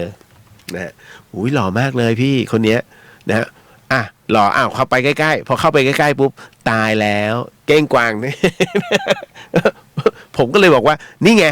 ผู้ชายมันหายากนะเมื่อนี้แล้วเจอกล้ามปูเข้าไปนะฮะคุณสมวิทย์บอกว่านอนฟังอยู่ที่แม่เสลียงครับพี่โอ้ยไกลไปไหมตอนนี้พี่เข้าแม่ฮ่องสอนไม่ได้ด้วยจบเลยเมย์บอกว่าพี่พูดเรื่องเงินตอนนี้หนูเปิดกระเป๋าแฟนดูเลยว่าซ่อนเงินไหม ตายแล้วจุดเฉลยเขาตบกัน นะฮะมันไม่เกี่ยวหรอกพอดีว่า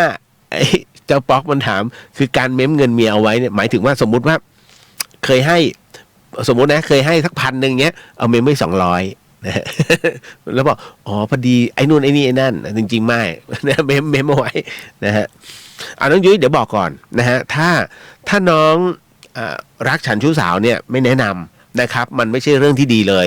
นะครับแล้วถ้าสมมุติว่าไม่มีแฟนอยู่แล้วล่ะสมมุติน้องไม่มีแฟนแต่เกิดไปหลงรักอาจารย์นะฮะคือต้องบอกอย่างนี้ฮะผิดไหมไม่ผิดกรณีคุณไม่มีแฟนแล้วคุณโสดนะหลงรักอาจารย์นะฮะผิดไหมไม่ผิดนะครับแต่อันเนี้ยต้องมันเหมือนกับว่ามันเป็นเรื่องส่วนตัวซึ่งถ้าคือความรักถ้ามันนอกเวลาความรักเกิดจากคน2คนนะฮะแน่นอนถ้านอกเวลาไม่มีใครว่านะฮะแต่ถ้าในเวลาแล้วคุณอยู่ในเครื่องแบบนักศึกษาไม่ได้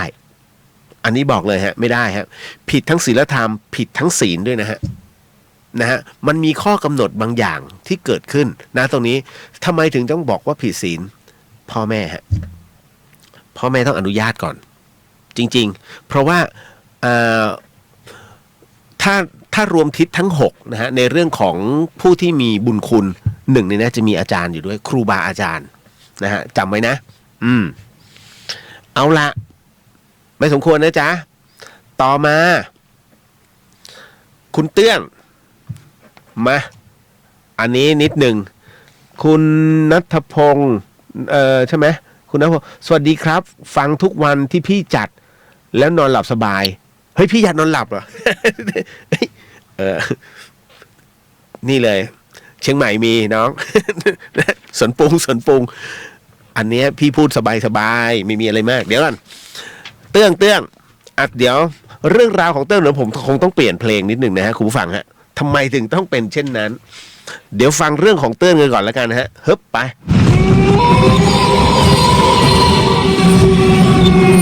มันมีเหตุเรื่องราวของเตื้องฮะเตื้องบอกงี้พี่เรียวคะพอดีครอบครัวหนูอะลืมคุณผู้ฟังดีๆนะฮะน้องเขาบอกว่าครอบครัวหนูลืมเผาชิ้นส่วนของศพไปด้วยค่ะเอาซวยเลย นะฮะน้องเขาบอกงี้ว่าลืมเผาชิ้นส่วนของศพไปด้วยค่ะตอนนี้เครียดกันทั้งบ้านเรื่องของเรื่องเป็นอย่างนี้ฮะคุณผู้ฟังน้องเขาเล่าให้ฟังเลยนะอาหนูเนี่ยเป็นโรคเบาหวานแล้วตัดขาออกไปให้คุณผู้ฟังตัดขาออกไปคราวนี้เหมือนว่าเมื่อตัดขาเสร็จปุ๊บนะก็ยังคงรักษาอยู่แล้วปรากฏว่าอาเนี่ยมีภาวะติดเชื้อในกระแสเลือดฮะนะติดเชื้อในกระแสเลือดตามมาจนถึงขั้นเสียชีวิตแล้วคราวนี้เราจัดงานศพกันแค่2 คืนเองพี่นะฮะแล้วเผานะในขณะที่เผาไปเสร็จเรียบร้อยแล้วปรากฏว่าน้องหนูเนี่ยซึ่งเป็นลูกของอานะฮะก็บอกเลยจนน้องเนี่ยนะซึ่งเป็นลูกอามาหาพ่อหนูที่บ้านแล้วก็บอกพ่อบอกว่าเนี่ยลุงพ่อมาทวงขาคุณเข้าใจไหมบอกว่าพ่อมาทวงขานะฮะนั่นหมายถึงว่าวิญญาณเอาเรียกว่าในฝันแล้วกันในฝันเนี่ยนะฮะของน้องคนนี้ฮะซึ่งเป็นลูกชายคนตายเนี่ยนะฮะฝันว่าพ่อเนี่ยมาหาตัวในฝันแล้วมาทวงขาเฮ้ยนะฮะมาทวงขาคราวนี้มันนึกกันได้ฮะเตื้องบอกคราวนี้มันนึกกันได้ก็เลยถามไปที่โรงพยาบาลก็เลยแจ้งว่าอ๋อพอตัดขาเสร็จปุ๊บเนี่ยก็มอบให้กับมูลนิธิเพราะว่าขาเนี่ยมันเละคือมันถ้าเป็นพยาบาลหรือว่าคุณหมอจะรู้ดีว่ารูปแบบของขาที่มันอักเสบหนักๆของคนที่เป็นเบาหวานเนี่ยฮะนะฮะมันประมาณไหนเอาไปให้มูลนิธิพ่อกับแม่ก็เลยต้องไปตามเอาขาพี่พ่อกับแม่หนูต้องไปตามเอาขามาแล้วตามได้ด้วยนะคุณผู้ฟังแต่คราวนี้พอตามมาได้คราวนี้พอจะไปเผาเนี่ยปรากฏว่าทางวัดไม่กล้าเผาฮะทางวัดไม่กล้าเผาให้เพราะว่ากลัวว่านี่คือชิ้นส่วนของการฆาตกรรมพ่อก็เลยไม่รู้จะทำยังไงตอนนี้ขายังอยู่ที่เอาไว้ที่สุสานไว้ที่เดิมก่อนคือตอนนี้ทุกคนร้อนใจมากกลัววิญญาณอามาทวงขาเขาค่ะพี่เดียวพอจะมีทางไหมคะคุณพระช่วย เอาไงดี ใครพอจะมีไอเดียไหมเตื้องครับคืออย่างนี้นะฮะอันที่หนึ่งนะครับให้เตื้องเนี่ยบอกคุณพ่อกลับไปที่โรงพยาบาลเพื่อที่จะหาคุณหมอนำเอาใบมรณะบัตรไปด้วยนะที่หมอออกให้เนี่ยเสร็จปุ๊บนะฮะเอาไปเสร็จปุ๊บเนี่ยแล้วให้คุณหมอนะฮะถามคุณหมอก่อนว่าช่วยยืนยันหน่อยได้ไหมนะฮะช่วยยืนยันแล้วเซ็นว่าเนี่ยคือขาของผู้เสียชีวิตที่คุณหมอนั้นตัดออกไปแล้วให้คุณหมอช่วยเซ็นยืนยันแล้วจากนั้นน้องเอาใบเนี้ยที่คุณหมอเซ็นเนี่ยเอาไปที่สถานีตำรวจน้องต้องไปแจ้งให้กับเจ้าหน้าที่ให้รับทราบด้วยฮะนะฮะขอใบในการแจ้งความจำนงตรงนี้ก็คือใบแจ้งความปกติเนี่ยแจ้งไว้เป็นพยานเฉยๆว่าคุณหมอออกใบนี้ให้เรียบร้อยและยืนยันว่าขาเนี้ยเป็นของผู้เสียชีวิตซึ่งเผาไปแล้วเนี่ยจริงนะฮะพอเสร็จปุ๊บเนี่ยแล้วน้องเอาตรงเนี้ยไปยืนยันกับวัด2 สเต็ปนะ2 สเต็ปทำให้มันถูกนะครับเพื่อที่พอทางวัดเห็นเนี่ยมีทั้งใบที่ยืนยันจากคุณหมอมีทั้ง ใบที่เจ้าหน้าที่รับรู้ทางวัดจึงกล้าที่จะเผาให้ฮะ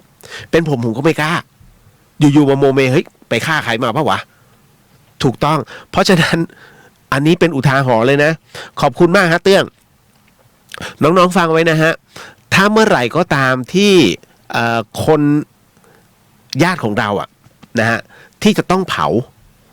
นะมีโอกาสที่จะต้องเผาศพแล้วปรากฏว่าอวัยวะส่วนใดส่วนหนึ่งถูกตัดออกไปนะฮะ แล้วคุณไม่ได้เผาด้วยมันก็จะมีวิธีการของมันนะฮะในการดำเนินเรื่องดำเนินการแต่ไม่ใช่อย่าชักช้านะไม่ใช่โอ้เดือนที่แล้วเนี่ยต้องไปตัดหมดสิทธิ์แล้วฮะแพทย์ผู้ที่เขาเคยผ่าหรือว่าเคยตัดเนี่ยหมอจะเกิดความลังเลใจเขาจะไม่วุ่นวายแล้วคุณก็จะกลายเป็นผู้ที่นำเอาความลำบากใจให้กับคุณหมออีกทีหนึ่งนะฮะเพราะฉะนั้นอันนี้บอกไว้ก่อนนะฮะต้องรีบเช็คทันทีอันนี้ก็คือเตือนกันเรื่อยๆนะฮะแล้วพยายามเตือนตัวเองด้วยว่าอ๋อญาติของเราถูกตัดอวัยวะออกไปนะมือนะฮะแขนขาข้อเท้าอะไรว่าไปทั้งหมดทั้งมวลเนี่ยถ้าต้องการเอาใส่พร้อมไปในโรงคุณรีบไปเอามาเลยแล้วก็ใส่ไปในโรงพร้อมกันแล้วก็เผาทีเดียวนะฮะของเตื้องเนี่ยมันไม่ใช่เคสแรกที่ผมจึงกล้าที่จะตอบได้เพราะเรื่องเนี้ยของผมเองก็มีฮะเคสนี้เหมือนกันเลยเป๊ะเลยเรื่องเดียวกันเลยนะฮะอันนี้นานมากนะตั้งแต่ผมอยู่ร่วมกับตันยูที่กรุงเทพอันนั้นคือตามหาคือตัดขาคุณลุงผมตัดขาที่โรงพยาบาลพระประแดงสมุทรปราการแต่ขาเนี่ยมันถูกเอาไปไว้ที่มูลนิธิที่นครปฐมต้องขับรถไปตามเพื่อให้ได้ขามาแล้วพอไปถึงสุสานนะฮะที่เขาใช้ฝังที่ฝังศพไร้ญาติผมต้องนั่งถามมูลนิธิคือไล่กันเลยบอกอยากรู้ว่าขาที่เอามาจากโรงพยาบาลเนี่ยนะฮะของวันนี้มันอยู่ตรงไหนเขาต้องเปิดสมุดดูฮะเขาต้องมีจดบันทึกนะว่าเอาศพตรงไหนไว้ตรงไหนพอดูเสร็จปุ๊บคุณไปหาขาในสุสานนะโอ้โลงประมาณเกือบจะ20 กว่าโลงที่มันทับกันอยู่ต้องค่อยๆเอาลงมาทีละโลงแล้วคุณนะคือมันไม่ได้หนักนะเพราะทุกโลงคืออวัยวะของผู้เสียชีวิตทั้งนั้นเลยกับอวัยวะของคนที่ยังเป็นอยู่แต่ว่ามันถูกตัดแล้วไงรอที่จะเผาหรือว่าพร้อมกับศพไร้ญาติอันนี้ก็ต้องหาขากันจนกระทั่งมันมีโค้ดนัมเบอร์รู้แล้วอันนี้ขาเนี้ยก็เปิดดูโอ้โหคุณหงายท้อง กลิ่น นะฮะนั่นแหละพอเสร็จปุ๊บถึงเอาไปเผาพร้อมศพได้คือยังไม่เผาจนกว่าอวัยวะครบก่อนไงเพราะอันเนี้ยเรารับรู้อยู่เรื่องราวตรงนี้มันถามว่าซับซ้อนไหมมันก็ไม่ซับซ้อนแต่มันก็ไม่ควรเพราะว่าหลายๆครั้งมันก็จะมีเหตุการณ์นี้อยู่เรื่อยๆตามหานี่นู่นนั่นแต่นี่เข้ามาในฝันนะครับเป็นปกติเหตุผลที่คนกลัวผีมันมีไม่กี่อย่างแล้วคนที่สามารถสัมผัสแล้วก็พบเจอผีได้เนี่ยมันก็มีไม่กี่อย่างนะฮะเพราะแน่นอนที่สุดไอเหตุผลที่คนกลัวผีคือคุณถูกเลี้ยงมาผิดตั้งแต่ตอนต้นอย่าร้องไห้นะเดี๋ยวให้ผีมาหักคอแล้วตั้งแต่เด็กๆแล้วมันฝังใจคุณนะถูกไหมเพราะฉะนั้นเด็กไม่รู้หรอกว่าผีคืออะไรแต่พอถ้าถูกขู่มากๆกูกลัวไว้ก่อนมาตอกย้ำกับอย่างที่สองคือสื่อ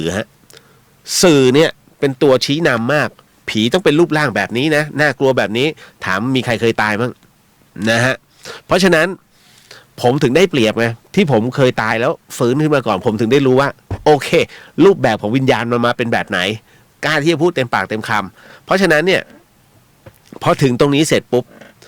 มันโดนสร้างมาทั้งนิตยสารโปสเตอร์หนังทีวีหนังโรงนะฮะเป็นหนังผีทั้งนั้นพอเด็กไปสัมผัสปุ๊บนิดนึงนี่ไงผีเด็กกลัวเลยฮะโอ้ยหน้าตาเละแบบนี้มันโดนฝังตั้งแต่เด็กๆเพราะนั้นพอโตขึ้นปุ๊บคุณจะเริ่มกลัวทันที1กลัวผี2กลัวความมืดนะ3กลัวที่แคบนะฮะมันจะมีรูปแบบของมันในการกลัวทำไมจึงกลัวที่แคบเพราะฝังใจกับความมืดเกิดจากอะไรเกิดจากคุณจินตนาการเรื่องผีนี่แหละแล้วมันจะรู้สึกอึดอัดกลัวมากนะฮะอันที่3อันที่4ขออภัยอันที่3จิตมันหลอนคือจิตมันหลอกใครที่บอกว่าไม่กลัวผีเนี่ยต้องปล่อยให้เขาอยู่คนเดียวแบบในสถานที่ที่กลางป่าเงียบแล้วตรงนั้นอาจจะมีเรื่องราวเล็กน้อยคุณเชื่อไหมประสาทแดกพูดเลยปักเต็นท์อยู่เนี่ยกลางป่าคนเดียวเนี่ยฮะนอนอยู่ ถ้ามีเสียงอะไรไหวๆนิดนึงนะเฮ้ยมันระแวงแล้วเฮ้ยเสียงอะไรวะเฮ้ยทั้งที่อยู่ในเต็นท์นะฮะผมว่ามีเพื่อนเมื่อก่อนผมจะชอบเที่ยวป่านะฮะผมจะไปกับเพื่อน2 คนแต่ปกติผมไปคนเดียวนะฮะคือมันไม่ต้องห่วงใครไงแต่คราวนี้เพื่อนมันขอไปด้วยมันนอนระแวงทั้งคืนเลยนอนเต็นท์เดียวเมื่อก่อนเป็นเต็นท์ทหารกลางนอนกัน3 คนเบียดนะเหงื่อเต็มพักเลยแต่ว่าสนุกนะฮะจำได้เขื่อนศรีตอนนั้นโอ้ยนอนกันมันหลอนอะคือผมมันหลับแล้วไอ้2 คนเชษฐ์กับศักดาไม่หลับ มันบอกเหมือนคนเดินรอบเต็นท์เราก็ไปเดินดูตอนนั้นผมไม่เคยกลัวไงนะฮะก็ไปดูมันก็ไม่มีอะไรนะแต่ไอ้2 คนมันได้ยินนั่นคือจิตมันเป็นตัวหลอกนะทำให้คือความเงียบอ่ะมันจะหลอนแล้วจินตนาการมันจะสร้างในสิ่งที่คุณกลัวที่สุดคนที่บอกว่าไม่กลัวอะไรเนี่ยเวลามันกลัวขึ้นมานั่นคือจิตมันหลอกว่ารูปแบบของความน่ากลัวเนี่ยมันสร้างขึ้นในตัวจิตและในตัวมโนของคุณเลยโอ้ยแล้วเริ่มกลัวทันทีอันต่อมาฮะอย่างที่4มันเป็นประเพณีในการถือผีฮะเพราะฉะนั้นชนเผ่าต่างๆเนี่ยที่ถือผีไม่ว่าจะเป็นผีน้ำหรือผีบรรพบุรุษแม้กระทั่งผีบ้านนะฮะมีหมดทั้งหมดทั้งมวลนั่นคือการถือผีนะอันต่อมาอันที่5นี่คือเหตุผลที่คนกลัวผีนะฮะที่ผมพูดกันตรงๆอันที่5นั่นก็คือการเจอวิญญาณแบบนี้สัพพวิญญาณแบบนี้ไม่ใช่คุณอยู่ๆมันมาเจอวิญญาณนะสถานที่แต่ละสถานที่เนี่ยมันต้องมีเรื่องราวเกิดขึ้นฮะอันที่2เวลาที่พอเหมาะอันที่3อุณหภูมิความชื้นสัมผัสมันต้องมานะฮะถ้าอยู่ๆโอ๊ยตรงนั้นก็มีผีตรงนี้ก็มีผีอุยตายหาทั้งล่านี้ผีทั้งนั้นนะฮะผีทั่วทั้งแผ่นดินไม่ใช่นะฮะมันจะต้องมีเรื่องราวตรงนี้มันเคยเกิดขึ้นการฆ่าฟันมีเรื่องราวแล้วนะฮะอย่างล่าสุดที่ไปที่ระยองฮะเดี๋ยวนะระยองวะระยองหรือจันทบุรีระยองฮะผมจำไม่ได้แล้วระยองหรือจันทบุรีที่ผมมาเล่าว่าเจอคือวัดเนี้ยผมไปกับการท่องเที่ยวนะฮะที่น้องเขาจัดขึ้นล่าสุดที่ไป4 จังหวัดภาคตะวันออกคืนที่2ระยองใช่วันที่2เนี่ยที่ระยองฮะปรากฏว่าไปที่วัดแห่งหนึ่งนะฮะแล้ววัดเนี้ยข้างๆวัดมีต้นโพต้นใหญ่ที่ต้นโพต้นใหญ่เนี้ยเขียนเอาไว้ฮะว่าณตรงเนี้ยเป็นสถานที่ฝังศพเป็นสถานที่ฝังศพทหารพระเจ้าตากทั้งหมดด้วยกัน400 ชีวิตฮะณตรงนั้นเลยศพเนี้ยคืออาสาสมัครซึ่งเป็นชาวบ้านที่มาฝึกตอนนั้นพระเจ้าตากหนีมาแล้วนะฮะแล้วปรากฏว่าเนี่ยทั้งหมดทั้งมวลเนี่ยคือที่ฝังศพผมก็เลยถามว่าแล้วที่ฝังศพเนี่ยตรงไหนเนี่ยต้นโพเนี่ยเป็นอันนี้คือรุ่นที่2ที่ฝังรากเนี่ยนะฮะรากชายอยู่แล้วศาลตรงนั้นน่ะก็คือถัดศาลเป็นอุโบสถนั่นแหละใต้ศาลนะคือที่ฝังศพของทหารพระเจ้าตาก400 คนเฮ้ยผมไม่รู้ว่าเรื่องจริงเรื่องปลอมไม่รู้จริงอันนี้ไม่รู้แต่ที่แน่เอามาเล่าอีกรอบแล้วกันคือพอเสร็จปุ๊บเนี่ยผมก็ถ่ายภาพเสร็จนะฮะไปแต่ละพื้นที่ถ่ายเสร็จปุ๊บจนกระทั่งผมปวดท้องนะฮะไม่ได้เข้าห้องน้ำเลยก็พอเดินถึงหน้าอุโบสถเก่านะเสร็จปุ๊บว่าจะถ่ายเท่าไหร่แต่มันไม่ไหวก็เลยเห็นพระรูปหนึ่งยืนอยู่ด้านหลังอุโบสถผมก็เลยวิ่งไปหาเสร็จปุ๊บก็กราบท่านแล้วก็บอกว่าหลวงปู่ครับเดี๋ยวผมขออนุญาตนี่นะผมปวดท้องครับ เดี๋ยวผมมาคุยด้วยท่านก็ยิ้มให้แล้วท่านก็บอกตรงนู้น ท่านก็ชี้ไปตรงนู้นเราก็เลยรีบวิ่งเลยนะฮะรีบวิ่งเข้าห้องน้ำพอเสร็จปุ๊บเดินออกมา ผมก็อ้าวหลวงปู่ไปไหนแล้วก็เลยมาถามพี่คนหนึ่งฮะคุณผู้ฟังผมไม่รู้ว่าเมย์เข้ามาว่าถ้าเมย์เข้ามาเอาพี่ละออเข้ามาพี่ละออยืนยันนะคือผมมาบอกผมก็เลยไปถามพี่คนหนึ่งคือเขาเหมือนวินมอเตอร์ไซค์มากเขานั่งตรงศาลาผมเลยพี่เห็นหลวงปู่ไหมที่ยืนอยู่ตรงเนี้ยปรากฏว่าพี่เขาบอกว่าหลวงปู่ที่ไหนผมนั่งอยู่ตรงนี้มาตั้งนานแล้วผมยังไม่เห็นมีพระสักรูป เฮ้ยไม่ดิท่านยืนตรงนี้เมื่อกี้ผมยังเข้าไปกราบท่านเลยผมก็บอกพี่ไม่เห็นน่ะก็เห็นน้องอ่ะยืนไปกราบกูอะไรนะกราบอะไรนะเจดีย์อัฐิอ่ะเราก็เจดีย์อัฐิผมก็เลยเดินอีกรอบหนึ่งดูผมอ่านชื่อก่อนเลยมีด้วยกันพระทั้งหมด5 รูปฮะเป็นพระอดีตเจ้าอาวาสที่เอากระดูกไว้รวมกันตรงนั้นนะผมมองตรงว่าผมไม่เห็นตรงนั้นว่ามีกู่ก่อนตอนแรกมันปวดท้องไงคุณพูดง่ายๆปวดท้องขี้คุณยังไม่มีเวลาไปทำอะไรหรอกขนลุกบุบบับแบบนั้นนะฮะคุณไม่มีสังเกตเลยมันมวนเต็มที่แล้วตอนนั้นไปก่อนเลยแล้วพอกลับเข้ามานั่นแหละผมก็เลยจริงๆพี่เจอตรงนี้จริงๆนะเราก็บอกแล้วจนกระทั่งพอรู้แล้วว่าน่าจะเจอดีแล้วผมก็เลยก้มกราบนะตรงนั้นนั่นแหละนะคุณผู้ฟังเดี๋ยวนะนิดนึงฮึบต่อมาฮะเดี๋ยวนะให้นวลละออมายืนยันน้องมิ้นบอกว่าช่วงนี้พี่เลียวจัดทุกวันเลยเหรอคะอ๋อไม่ฮะมีวันนี้เฉพาะกิจเพราะพรุ่งนี้ไม่มั่นใจ พรุ่งนี้เคอร์ฟิว นะฮะออกนอกเคหสถานโดนแล้วนะพรุ่งนี้ทำเป็นเล่นไปนะเดี๋ยวเล่าต่อพอจากนั้นเสร็จปุ๊บเนี่ยผมโดนแล้วกูนะฮะก็เลยกราบหลวงปู่นะฮะว่าโอ้ยตายแล้วเป็นบุญเหลือเกินที่ได้เจออดีตเจ้าอาวาสแล้วเสร็จปุ๊บก็เลยพอรถผ่านปุ๊บผมก็สะกิดเพื่อนผมไอเมย์ไหว้เลยมึงไหว้ตรงนี้กันมึงอธิษฐานกันแล้วรถก็แปลกก็จอดตรงนั้นจริงนะรถบัสจอดชะลอตรงนั้นจริงแล้วทุกคนก็ไหว้ผมก็บอกละไหว้เลยนะฮะทุกคนไหว้หมดเพราะผมว่านึกบอกกูเจอแล้ว แล้วก็เอามาเล่านะฮะในบนรถว่าเราเจออะไรนะฮะซึ่งเขาก็จะรู้ว่าผมเป็นรายการคนอื่นรายการท่องเที่ยวหมดผมรายการผีอยู่รายการเดียว นะนี่แหละเป็นโปรแกรมของน้องตองเขานะฮะก็เป็นอีกหนึ่งเรื่องราวเอามาเล่าให้ฟังนะฮะ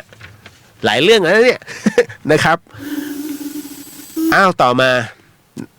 น้องเตื้องอย่าลืมนะตามที่พี่เลียวบอกนะฮะในเรื่องของอวัยวะที่เราลืมจะเผาตามไปขอใบรับรองจากคุณหมอแล้วก็ไปแจ้งความด้วยถึงจะเอาไปให้ที่วัดเขาได้ต่อมาคำถามคนสุดท้ายน้องก้อยฮะนี่แหละน้องก้อยเนี่ยสะเทือนใจมากพี่เลียวคะเพื่อนหนูให้มาถามว่าถ้าต้องขายตัวด้วยความจำเป็นจะผิดไหมคะแล้วผู้ชายที่มาซื้อบริการเนี่ยใครผิดกันแน่คะเพราะเราแลกมาด้วยเงินค่ะน้องเข้าใจกันใช่ไหมฮะเรื่องเดี๋ยวเปลี่ยนเพลงก่อนอันนี้มันโหมดสดใสนะฮะน้องถามมาว่าเพื่อนหนูให้ถามมาว่าถ้าต้องขายตัวด้วยความจำเป็นมันจะผิดไหมแล้วผู้ชายที่จะมาซื้อบริการเธอนะระหว่างเธอกับเขาใครจะผิดนะฮะแต่ก็ประมาณว่าผู้หญิงก็คงคิดว่าไม่น่าจะผิดหรอกเพราะเราแลกมาเราแลกด้วยเงินก็คือเราขายของเรานะฮะอันที่1ผิดกฎหมายฮะนะฮะอันที่2มันผิดในเรื่องของมโนสำนึกนะครับถ้ามันต้องขนาดนั้นด้วยความจำเป็นเนี่ยมาคุยกันไหมนะฮะว่ามันจำเป็นมากน้อยแค่ไหนอะไรยังไงแล้วก็หาทางช่วยกันนะครับมันดีกว่าน้องฮะถ้าทำแล้วมันขมขื่นอย่าทำนะฮะแล้วจริงๆมันมีหลายๆที่นะอย่างกองสุขภาพจิตเขาก็รับปรึกษาเรื่องราวปัญหาแบบนี้นะครับแต่ถ้าพูดถึงเอาตอบอย่างไม่เป็นทางการนะฮะน้องฮะ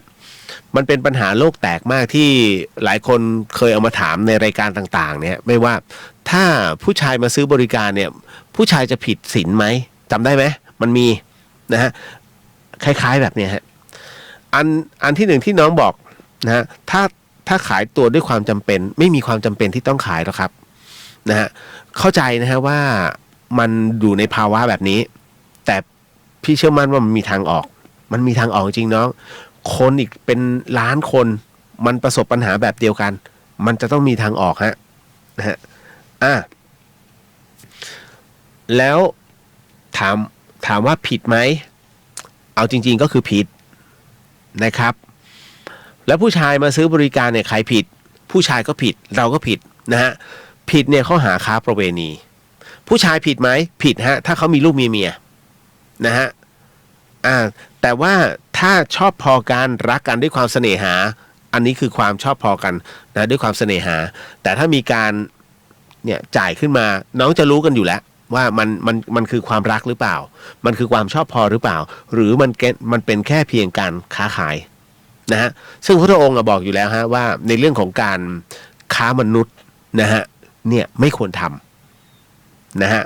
เอาละพอมาถึงตรงเนี้ยผู้ชายซื้อบริการนั้นผิดไหมนะฮะผู้ชายคิดว่าไม่ผิดเพราะว่าตัวเองนั้นซื้อมาด้วยเงินแต่มันเป็นเรื่องของประเวณีและกามารมณ์นะฮะแม้ว่าเรามีครอบครัวอยู่แล้วจะไปซื้อต้องถามว่าเผลอไหมถ้าเผลอใจแวบหนึ่งในการชอบพอเรียบร้อยเลยตัวนี้กาเมล้วนๆฮะแต่มันก็ไม่มีหรอกที่ก็ได้แต่ทำไปรักเมียที่บ้านไปไม่มีฮะไม่มีนะฮะบนโลกนี้นะครับเพราะฉะนั้นเนี่ยยังไงก็ผิดถึงได้บอกไงฮะนะครับแล้วเราแลกมาด้วยเงินนะคะพี่เลี้ยวถูกต้องแม้คุณจะแลกมาด้วยอะไรก็ตามแต่มันผิดนะฮะนะครับและดีไม่ดีเนี่ยไว้ใจเหรอซึ่งกันและกันและตอนนี้ด้วยแล้วหลายโรคด้วยนะตอนนี้ไม่ใช่เฉพาะอันนี้อันเดียวนะฮะคือโควิดมันมาแรงก็จะกลบโรคอื่นหมดเลยนะฮะดีไม่ดีมันมาโปรโมชั่นเยอะไม่คุ้มกับชีวิตนะครับมาปรึกษากันอินบ็อกซ์มาปรึกษากันนะบอกเพื่อนน้องก้อยนะฮะนะจ๊ะอันนี้ก็บอกไว้เป็นกลางๆนะครับไม่แนะนำนะเรื่องราวเหล่านี้แล้วตัวกรรมนะตัวเนี้ยมันสาหัสกรรมทางด้านผิดกฎหมายเนี่ยส่วนหนึ่งเมียเขาจับได้นี่อีกส่วนหนึ่งเลยนะฮะนี่คือสิ่งที่มันฟีดแบ็กมันไม่คุ้มไงแต่เงินน่ะได้มาสมมุติได้มา 1,500 กี่วันหมดไม่คุ้มจริงๆแล้วที่เหลือต้องหลบซ่อนเมียเขาอีกไม่คุ้มฮะเหมือนกับคนที่จะคิดสั้นหนีตำรวจนะฮะเป็นผู้ต้องหากระโดดลงจากรถหนีการจับกุมมึงคิดว่าจะหนีได้รอดแค่ไหนนะฮะเคยเห็นไหมหนีการจับกุมนะฮะแล้วก็กระโดดลงหลังรถนะฮะตำรวจจับไม่เคยได้ไม่มีนะฮะไม่มีเพราะว่าถ้าเขาจับไม่ได้เนี่ยเขาโดนวินัยเยอะเลยนะฮะดังนั้นเป็นตายร้ายดีตำรวจเขาต้องจับให้ได้นี่คือสิ่งที่บอกแล้วหมดสิทธิ์หนีถ้าเขาจะเอาจริงนะฮะอันนี้บอกไว้ก่อนจ้าเอาละขออนุญาตทักน้องๆก่อนคุณชิสนไม่ใช่อันนี้เดี๋ยวนะจ๊ะคุณ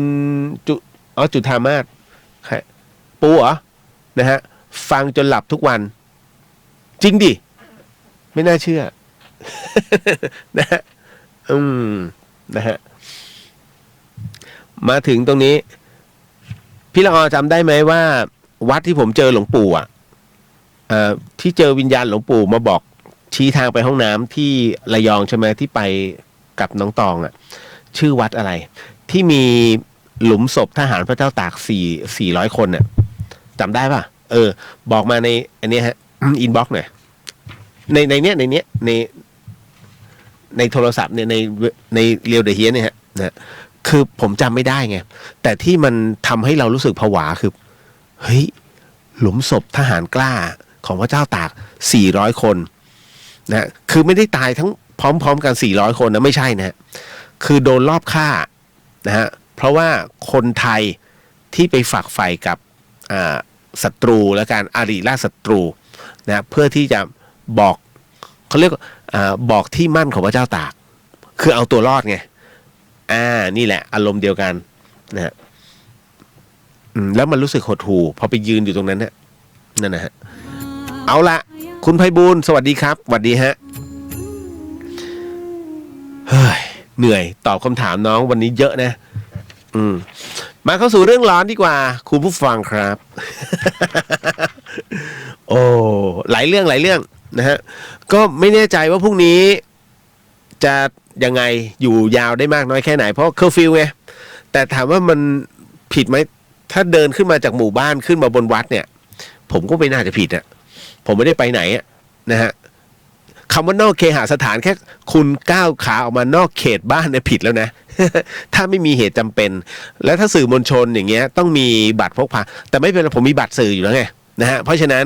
และอย่างหนึ่งก็ในส่วนของบรรณาธิการข่าวมันได้อยู่แล้ว ผมว่าไม่ผิดหรอกนะฮะเพราะว่าผมขึ้นมาผมต้องอ่านข่าวก่อนเสมอทุกวัน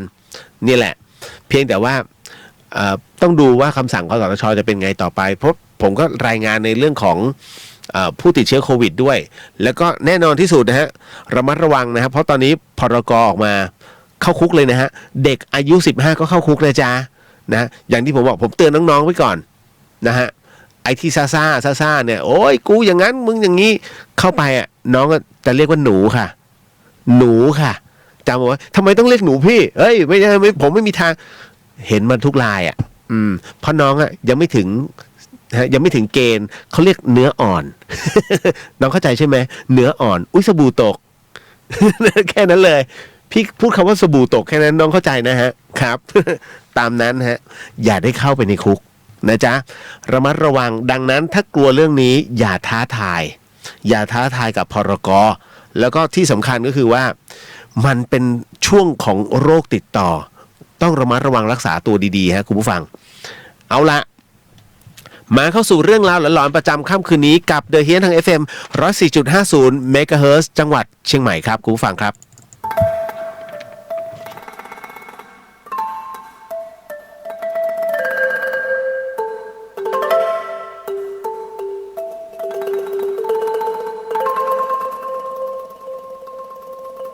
รายการนี้ไม่เหมาะกับเด็กอายุต่ำกว่า15ปี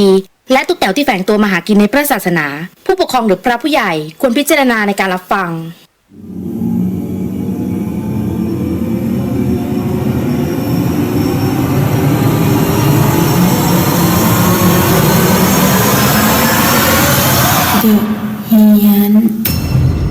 เข้าสู่ในช่วงของ The Hien นะฮะกับเฮียนสยอง2เรื่องฮะนะครับคุณผู้ฟังครับเป็นประจำทุกค่ำคืนครับ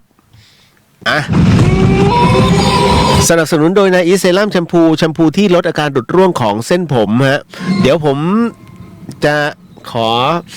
บอกบุญอีกสักหนึ่งรอบฮะเดี๋ยวน้องบอกมาว่าจดไม่ทันนะครับเกี่ยวกับกรณีของผู้ที่ต้องการร่วมที่จะบริจาคนะฮะในเรื่องของตู้อะคริลิกให้กับโรงพยาบาลที่ต้องการนะฮะตอนนี้นะเพราะว่าผู้ที่ทำมันจะมีสองที่นะอันที่หนึ่งก็คือของพระอาจารย์พระมหาอาทิตย์นะจำตาที่วัดป่าดาราพิรมย์อันนี้หนึ่งรูปที่ท่านพร้อมกับพระเนี่ยร่วมกันในการทำตู้ตัวนี้เพื่อให้กับโรงพยาบาลที่มีความต้องการนะฮะกับอีกอันนึงก็เป็นของบริษัทเลยซึ่งสำเร็จรูปมาเลยแล้วก็แค่แจ้งชื่อที่อยู่ไปนะเอาของอะคริลิกก่อนนะฮะตู้อะคริลิกเป็นลายนะ ID ลายนะครับเป็น @SILPFA นะฮะ S สิงคโปร์เนี่ยนะฮะมันจะมีแอดก่อนตัว A ม้วนๆนะฮะแล้วก็ตัว S นะฮะ S สิงคโปร์นะฮะแล้วก็ I แล้วก็ L นะฮะแล้วก็ P pen นะฮะแล้วก็ F fan นะฮะแล้วก็ A alpha นะฮะก็คืออ่านว่าซิฟรานะฮะให้คุณแจ้งชื่อโรงพยาบาลที่อยู่ชื่อผู้ติดต่อเบอร์โทรศัพท์แล้วก็จำนวนกล่องลงไปแต่ส่วนท่านใดที่อยากจะทำบุญตู้อะคริลิกแบบนี้นะฮะแล้วก็ง่ายๆเลยใกล้ๆของเชียงใหม่ก็คือที่วัดป่าดาราพิรมย์นะฮะก็ ผู้ที่ทำก็คือพระมหาอาทิตย์จำตะนะฮะหมายเลขบัญชีนะฮะกสิกรไทยนะฮะ087 206 9739ออมทรัพย์นะฮะกสิกรไทย087 206 9739ฮะนะฮะก็เป็นบัญชีของพระมหาอาทิตย์จำตะนะครับเอาละคุณผู้ฟังครับสิ่งที่ผมกำลังจะเล่าให้คุณผู้ฟังได้ยินได้ฟังเรื่องราวต่อไปนี้นั้นอย่าเชื่อนะฮะให้ฟังหูไว้หูแล้วก็ใช้วิจารณญาณทุกครั้งในการรับฟังเรื่องราวประเภทนี้ฮะข้อสำคัญอยากให้คุณผู้ฟังได้ฟังเป็นนิยายฮะเพราะว่าเรื่องที่ผมกำลังจะเล่าต่อไปนี้เป็นเรื่องของน้องไบร์ทส่งเรื่องนี้มาและน้องไบร์ทเป็นผู้ที่เจอเรื่องของเธอเป็นเรื่องเกี่ยวกับรุ่นพี่วงโยธวาทิตฮะและเรื่องราวที่น้องไบร์ทส่งมานั้นเธอเล่าว่า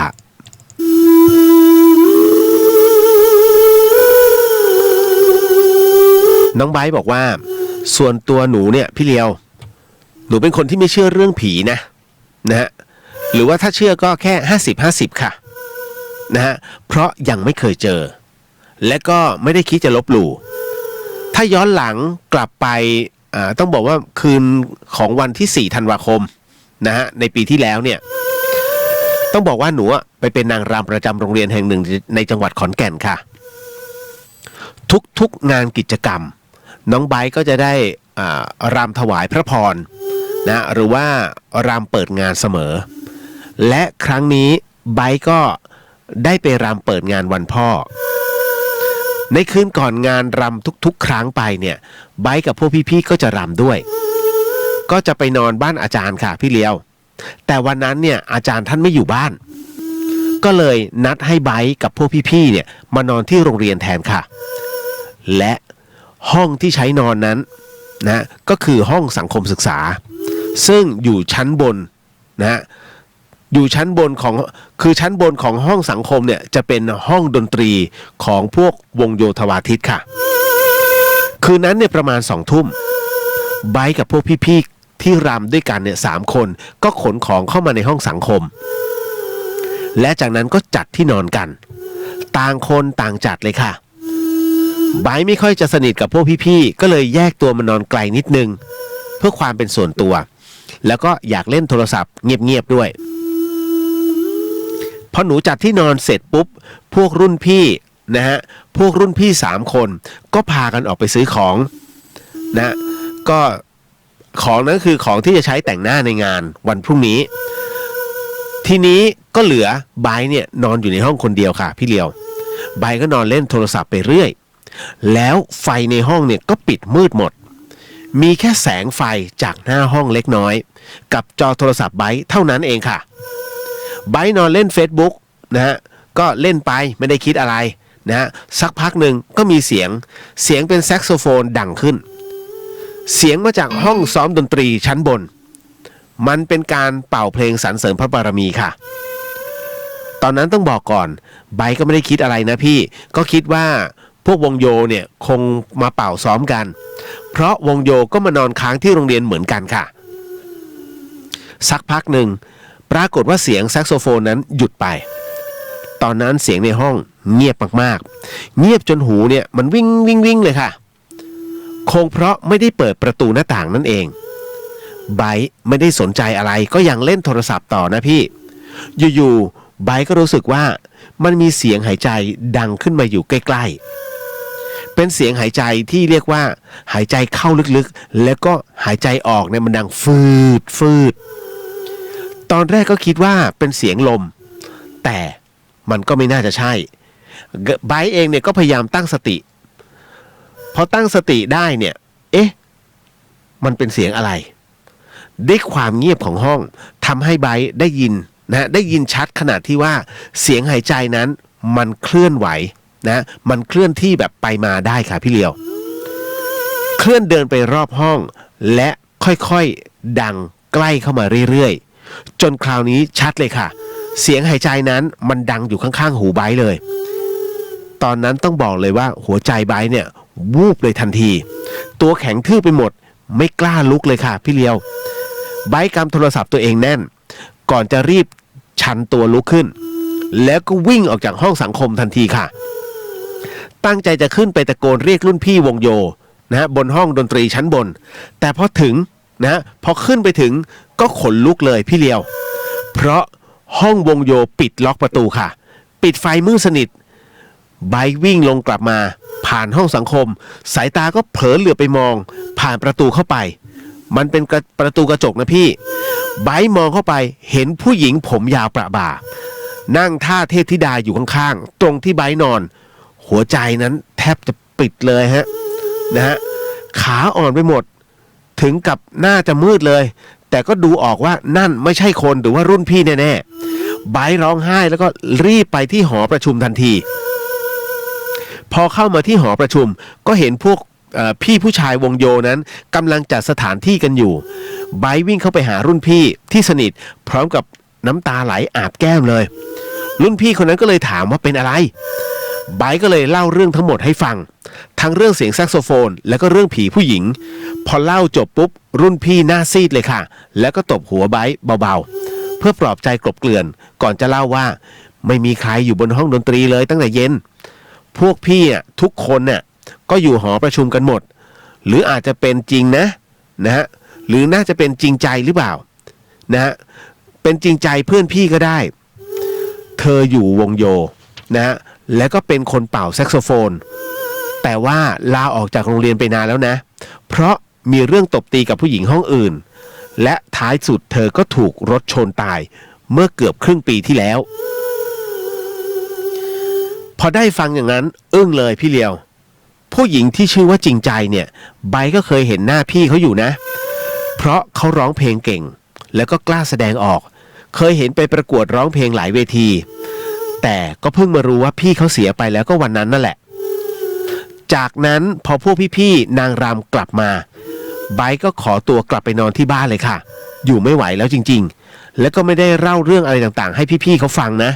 เรื่องราววันนั้นเนี่ยทำให้ไบเชื่อสนิทว่าผีมีจริงค่ะไม่ว่าจะดีหรือว่ามาร้ายยังไงก็คือกลัวค่ะนั่นก็คือเรื่องราวที่น้องไบส่งมาให้ฮะคุณผู้ฟังฟังแล้วหยองนะฮะคือมัน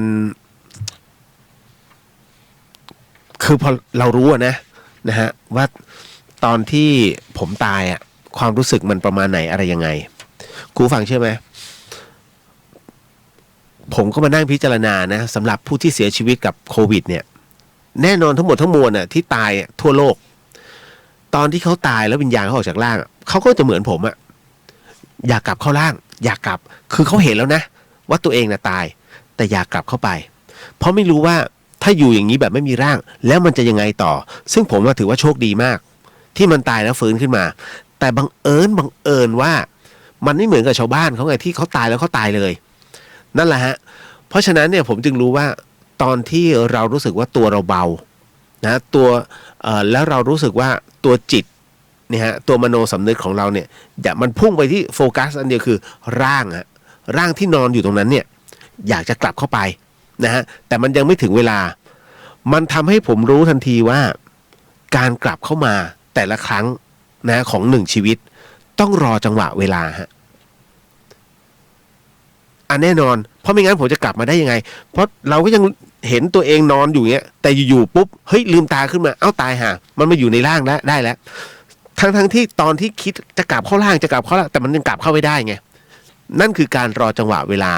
แต่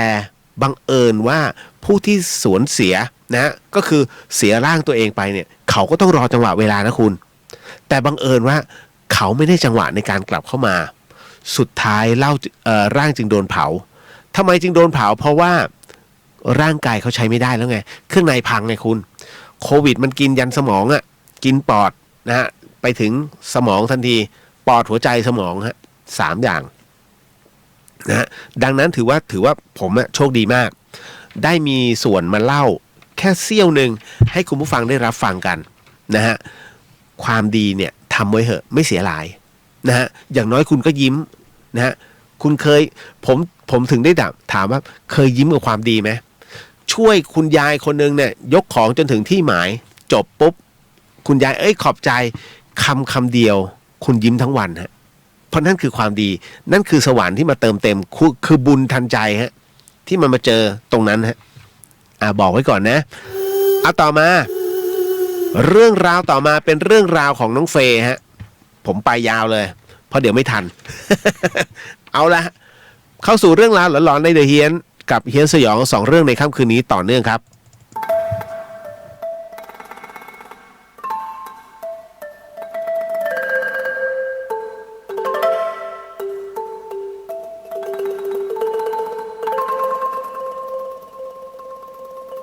รายการนี้ไม่เหมาะกับเด็กอายุต่ำกว่า15ปี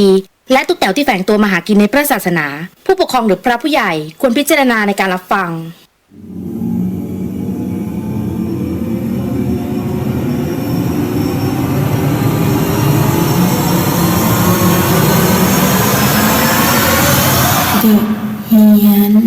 เข้าสู่ในช่วงของเดอะเฮียนกับเฮียนสยอง2เรื่องและแน่นอนที่สุดฮะในค่ำคืนนี้คือเรื่องที่3มันไม่ใช่2แล้วล่ะ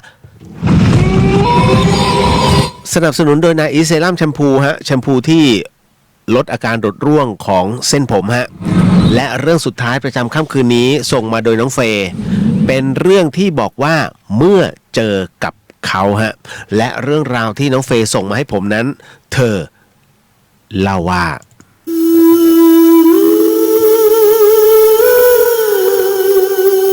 พี่เลียวคะหนูต้องบอกก่อนเลยว่าหนูทำงานเกี่ยวกับวงการพริตตี้นะฮะรับเอ็นนะฮะ ไปต่อเฟย์บอกว่าหนูและน้องพริตตี้3คนเนี่ยพร้อมกับทีมงาน2คนได้เดินทางไปทำงานที่จังหวัดหนึ่งทางภาคอีสานครับพี่เลียวและก็ได้เข้าพักที่โรงแรมเล็กๆแห่งหนึ่งค่ะพวกหนูก็ได้แบ่งกันพักกันเนี่ยทั้งหมด3ห้องนั่นก็คือห้อง303 304และ305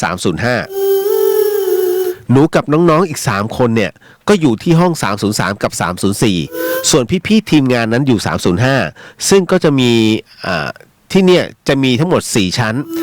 ลักษณะคือเมื่อเดินออกจากลิฟต์นะฮะออกจากลิฟต์มาก็จะเป็นทางเดินยาวเลยฮะตรงยาวทางเดียวเลยหลังจากที่หนูออกไปหาอะไรกินกันแถวนั้นน่ะบริเวณรอบๆของโรงแรมนะเป็นที่เรียบร้อยแล้วเนี่ยพวกน้องพริตตี้ก็กลับกันเข้ามาที่โรงแรมกันก่อนน้องเฟย์บอกว่าตอนนั้นเนี่ยหนูก็ได้หยุดคุยกับน้องๆนะที่ทางเดินตรงห้อง303ว่าเดี๋ยวเก็บข้าวเก็บของเสร็จปุ๊บก็ไปเจอกันที่ห้อง304แล้วเอาขนมไปนั่งกินกันที่นั่นนะจากนั้นน้องๆห้อง303ก็เข้าห้องไปค่ะพี่เลียวส่วนหนูกับน้องแป้งก็ไปที่ห้อง304น้องแป้งนั้นใช้กุญแจเปิดประตูออกและจู่ๆน้องก็ร้องเสียงหลงทันทีแล้วก็พูดขึ้นว่ามีเงาคนวิ่งแซงเข้าไปในห้องวิ่งชนแบบไหล่ชนไหล่เลยทีเดียวแล้วไม่เห็นนะแต่มันไม่เห็นหน้านะเห็นเป็นแค่เงาดำๆตอนนั้นเฟย์บอกว่าหนูกลัวหนูก็กลัวเลยแต่ก็ต้องปลอบน้องว่าไม่มีอะไรหรอกพอดีพี่ทีมงานคนนึงน่ะพี่ที่เป็นคนขับรถนะก็ออกมาจากลิฟต์พอดีและพี่คนนั้นน่ะก็รีบเดินเข้าไปในห้อง304ไปที่ผ้าม่านระเบียงค่ะนะฮะพี่เลียวแล้วก็บอกว่าแล้วปรากฏว่าพี่เขาก็กระชากม่านเปิดออกแล้วเขาก็หน้าตาตื่นมากหันมาบอกพวกหนูว่าเก็บของเลยแล้วก็ลงไปเจอกันที่รถจากนั้นพวกหนูก็ลงกันนะฮะลงมาข้างล่างกันเลยก่อนจะเดินทางไปขึ้นรถเนี่ยก็นึกขึ้นได้ว่าหนูลืมน้องพิตตี้อีก2คนลืมพิตตี้อีก2คนที่ห้อง303ก็เลยใช้วิธีโทรศัพท์ที่เคาน์เตอร์โทรขึ้นไปแต่กลับไม่มีคนรับพี่ทีมงานก็เลยให้พนักงานเนี่ยขึ้นไปเป็นเพื่อนพนักงานบอกว่าพี่ขึ้นไปเถอะครับนะฮะหนูไม่กล้าพี่ขึ้นไปเถอะหนูไม่กล้าค่ะพนักงานเป็นผู้หญิงนะฮะทั้งที่พวกหนูเองเนี่ยยังไม่ได้เล่าอะไรเลยนะแต่พนักงานบอกแล้วสุดท้ายก็เป็นหนูกับพี่ทีมงานอีกคนเนี่ยขึ้นไปด้วยกันพอไปถึงหน้าห้อง303ทั้งเคาะประตูทั้งโทรเข้ามือถือทั้งเขย่าลูกบิดก็ไม่ยอมเปิดประตูออกมาหรือรับโทรศัพท์เลยนะไม่มีปฏิกิริยาโต้ตอบเลยระหว่างที่รอจนเรียกว่าต้องถอนหายใจกันเลยอ่ะก็เลยบอกว่า ปล่อยไว้ที่นี่แล้วกันเดี๋ยวตอนเช้าค่อยมารับก็ปรากฏว่าจู่ๆน้องก็เปิดประตูออกมาแบบงงๆซึ่งเราก็ไม่ได้ทันพูดอะไรเลยนะหนูก็เลยบอกให้น้องๆรีบเก็บกระเป๋าลงไปที่รถ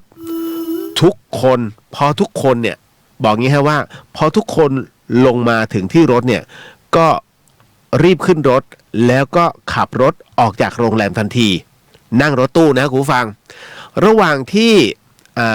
ขับรถกันเนี่ยตะเวนหาโรงแรมใหม่พี่คนขับรถเนี่ยเขาก็ขับเร็วมากตาก็มองกระจกเลิกลักนะฮะมองกระจกหลังเนี่ยจนเรียกว่าเกือบจะชนอะไรหลายๆครั้งน้องๆก็ต้องคอยเตือนให้พี่เขาตั้งสติก็ปรากฏว่าไปได้โรงแรมฮะก็เข้าพักกันที่ใหม่พอตอนเช้าเนี่ยตื่นขึ้นมาทั้งหมดทั้งมวลนั้นนะฮะมาเจอกันที่ห้องอาหารก็มานั่งคุยกันว่ามันเกิดอะไรขึ้นปรากฏว่าพี่คนขับรถตู้เขาก็บอกว่าตอนที่ขับรถออกมาจากโรงแรมนั้นผมเห็นผู้หญิงเกาะกระจกหลังรถตลอดเวลาเธอคนนั้นก้มหน้าแต่พอพี่หันไปมองเขาก็หันมาสบตาสู้ตาในกระจกตลอดซึ่งพี่คนขับก็บอกอีกว่าผู้หญิงคนที่เห็นเนี่ยเป็นผู้หญิงคนเดียวกับที่เห็นที่นอกระเบียงของห้องน้องนะฮะห้องน้อง304อ่ะพี่เขาเห็นน่ะตรงที่ลานจอดรถก็นึกว่าตอนแรกนึกว่าเป็นขโมยก็เลยรีบวิ่งไปเพื่อกระชากม่านดูแต่แล้วกลับไม่เจออะไรเลยส่วนน้องๆห้อง303ก็เล่าว่าไม่ได้ยินเสียงโทรศัพท์แม้กระทั่งเสียงเรียกหรือว่าเสียงเคาะประตูเลยแม้แต่นิดเดียวที่ออกมาเพราะว่ากำลังจะเดินไปกินขนมนะฮะกำลังจะเดินไปกินขนมห้องหนูกันก็คือห้อง304พวกเราคุยกันตอนนั้นถึงกับขนลุกเลยทีเดียวสถานที่ที่จัดงานเนี่ยนะฮะบอกว่าสถานที่จัดงานที่หนูมาทำงานนะพี่เลียวก็คืออยู่ตรงข้ามกับโรงแรมที่เกิดเรื่องนั่นเองนะพอตอนว่างเนี่ยพวกเราทั้งหมดก็เดินจุงมือกันไปถามที่เคาน์เตอร์โรงแรมโดยพนักงานกะกลางวันเนี่ยก็โวยวายว่าใครให้ขึ้นไปพักชั้นนั้นใครเป็นคนปล่อยห้องและพี่เขาก็ได้แต่ขอโทษแต่ก็ไม่ยอมเล่าเรื่องอะไรนะคะจนสุดท้ายฮะคุณผู้ฟังเฟย์บอกว่าจนสุดท้ายเนี่ยพวกหนูออกมานั่งกินข้าวร้านอาหารตามสั่งใกล้ๆกันนะก็พูดคุยกันเรื่องนี้กันระหว่างที่กินข้าวกันไปเนี่ยป้าร้านข้าวได้ยินข้าวก็เลยบอกว่าอ๋อเมื่อเดือนก่อนเนี้ยนะฮะเมื่อเดือนก่อนเห็นว่ามีเจ้าหน้าที่เนี่ยอุ้มออกมา2 ศพจากโรงแรมเป็น2 ศพผัวเมียทะเลาะกันแล้วก็พัดตกตึกตายทั้งคู่นะฮะเรื่องราวก็เป็นเช่นนี้ฮะคุณผู้ฟังเป็นอีกหนึ่งเรื่องราวนะฮะที่น้องเฟย์ส่งมาให้โอ้ค่ำคืนนี้สุดจริงๆนะฝากด้วยนะจ๊ะสำหรับเรื่องราวที่จะต้องป้องกันตัวเองกับโควิดแล้วพรุ่งนี้อย่าฝ่านะฮะอย่าฝ่า4 ทุ่มจนถึงตี 4นะฮะฝังตัวอยู่กับบ้านนะจ๊ะที่รักนะไม่ต้องไปไหนเลยนะฮะแล้วก็น้องอะไรวะเดี๋ยวขออภัยนะน้องก้อยบอกเพื่อนนะฮะหลังไมค์นะครับทักพี่มาใน Messenger นะครับเรื่องราวบางเรื่องมันช่วยกันได้ก็ช่วยกันนะครับเอาละคุณผู้ฟังหมดเวลาฮะสาธุก็ขออโหสิกรรมนะฮะสิ่งหนึ่งสิ่งใดที่ผิดพลาดพลั้งไปขออโหสิมาณที่นี้ไม่ได้ตั้งใจหรือมีเจตนาก็ขอมอบอานิสงส์ผลบุญในค่ำคืนนี้มอบให้กับผู้ที่เกี่ยวเนื่องเกี่ยวข้องในเรื่องราวที่ผมเล่าไปทั้งหมดทั้งมวลให้ได้รับอานิสงส์ผลบุญไปด้วยเช่นกันและแน่นอนที่สุดครับก็ขอมอบอานิสงส์ผลบุญตรงนี้มอบให้กับคุณผู้ฟังที่ฟัง FM 104.50 เมกะเฮิรตซ์ทั้งจังหวัดเชียงใหม่แล้วก็จังหวัดพัทลุงรวมไปถึงน้องๆที่ฟังจาก YouTube ด้วยแล้วก็ฟังจากช่องFacebook ด้วยทั้ง2 อันทั้งพุทธิสิทธิ์แล้วก็เรียวเดอะเฮียนนะฮะก็ขอให้ได้รับอานิสงส์ผลบุญนะฮะให้ทั่วถึงนะฮะสำหรับค่ำคืนนี้ลาคุณผู้ฟังไปก่อนพบกันใหม่นะฮะน่าจะเป็นวันจันทร์เลยนะสำหรับค่ำคืนนี้ราตรีสวัสดิ์นะครับพี่น้องชาวเชียงใหม่ราตรีสวัสดิ์นะครับพี่น้องชาวพัทลุงบ๊ายบาย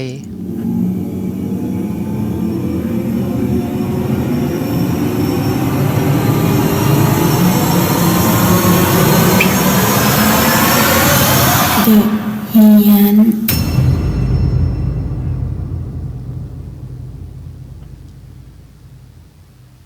ชีริชีริ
จะเลือกคิดเสมอสุดที่รักเธออยู่หนไหนใจฉันยังไม่คลายรักเธอต่อให้พบคนใหม่เลิศเลอ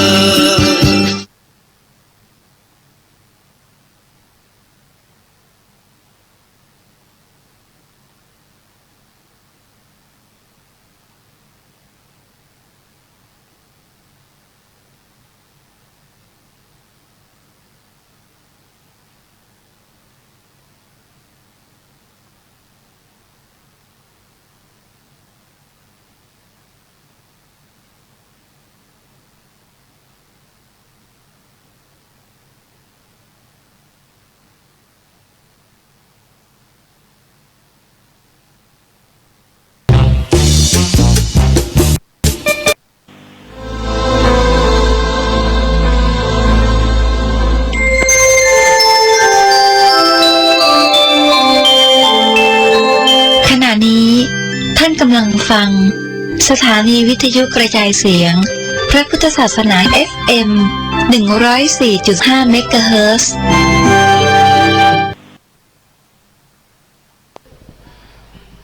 โซลิยาเลยก็มาเรื่องร่วมฟ้าพ้นจากอีฟ้าซ้ำมาส่องโลกโจ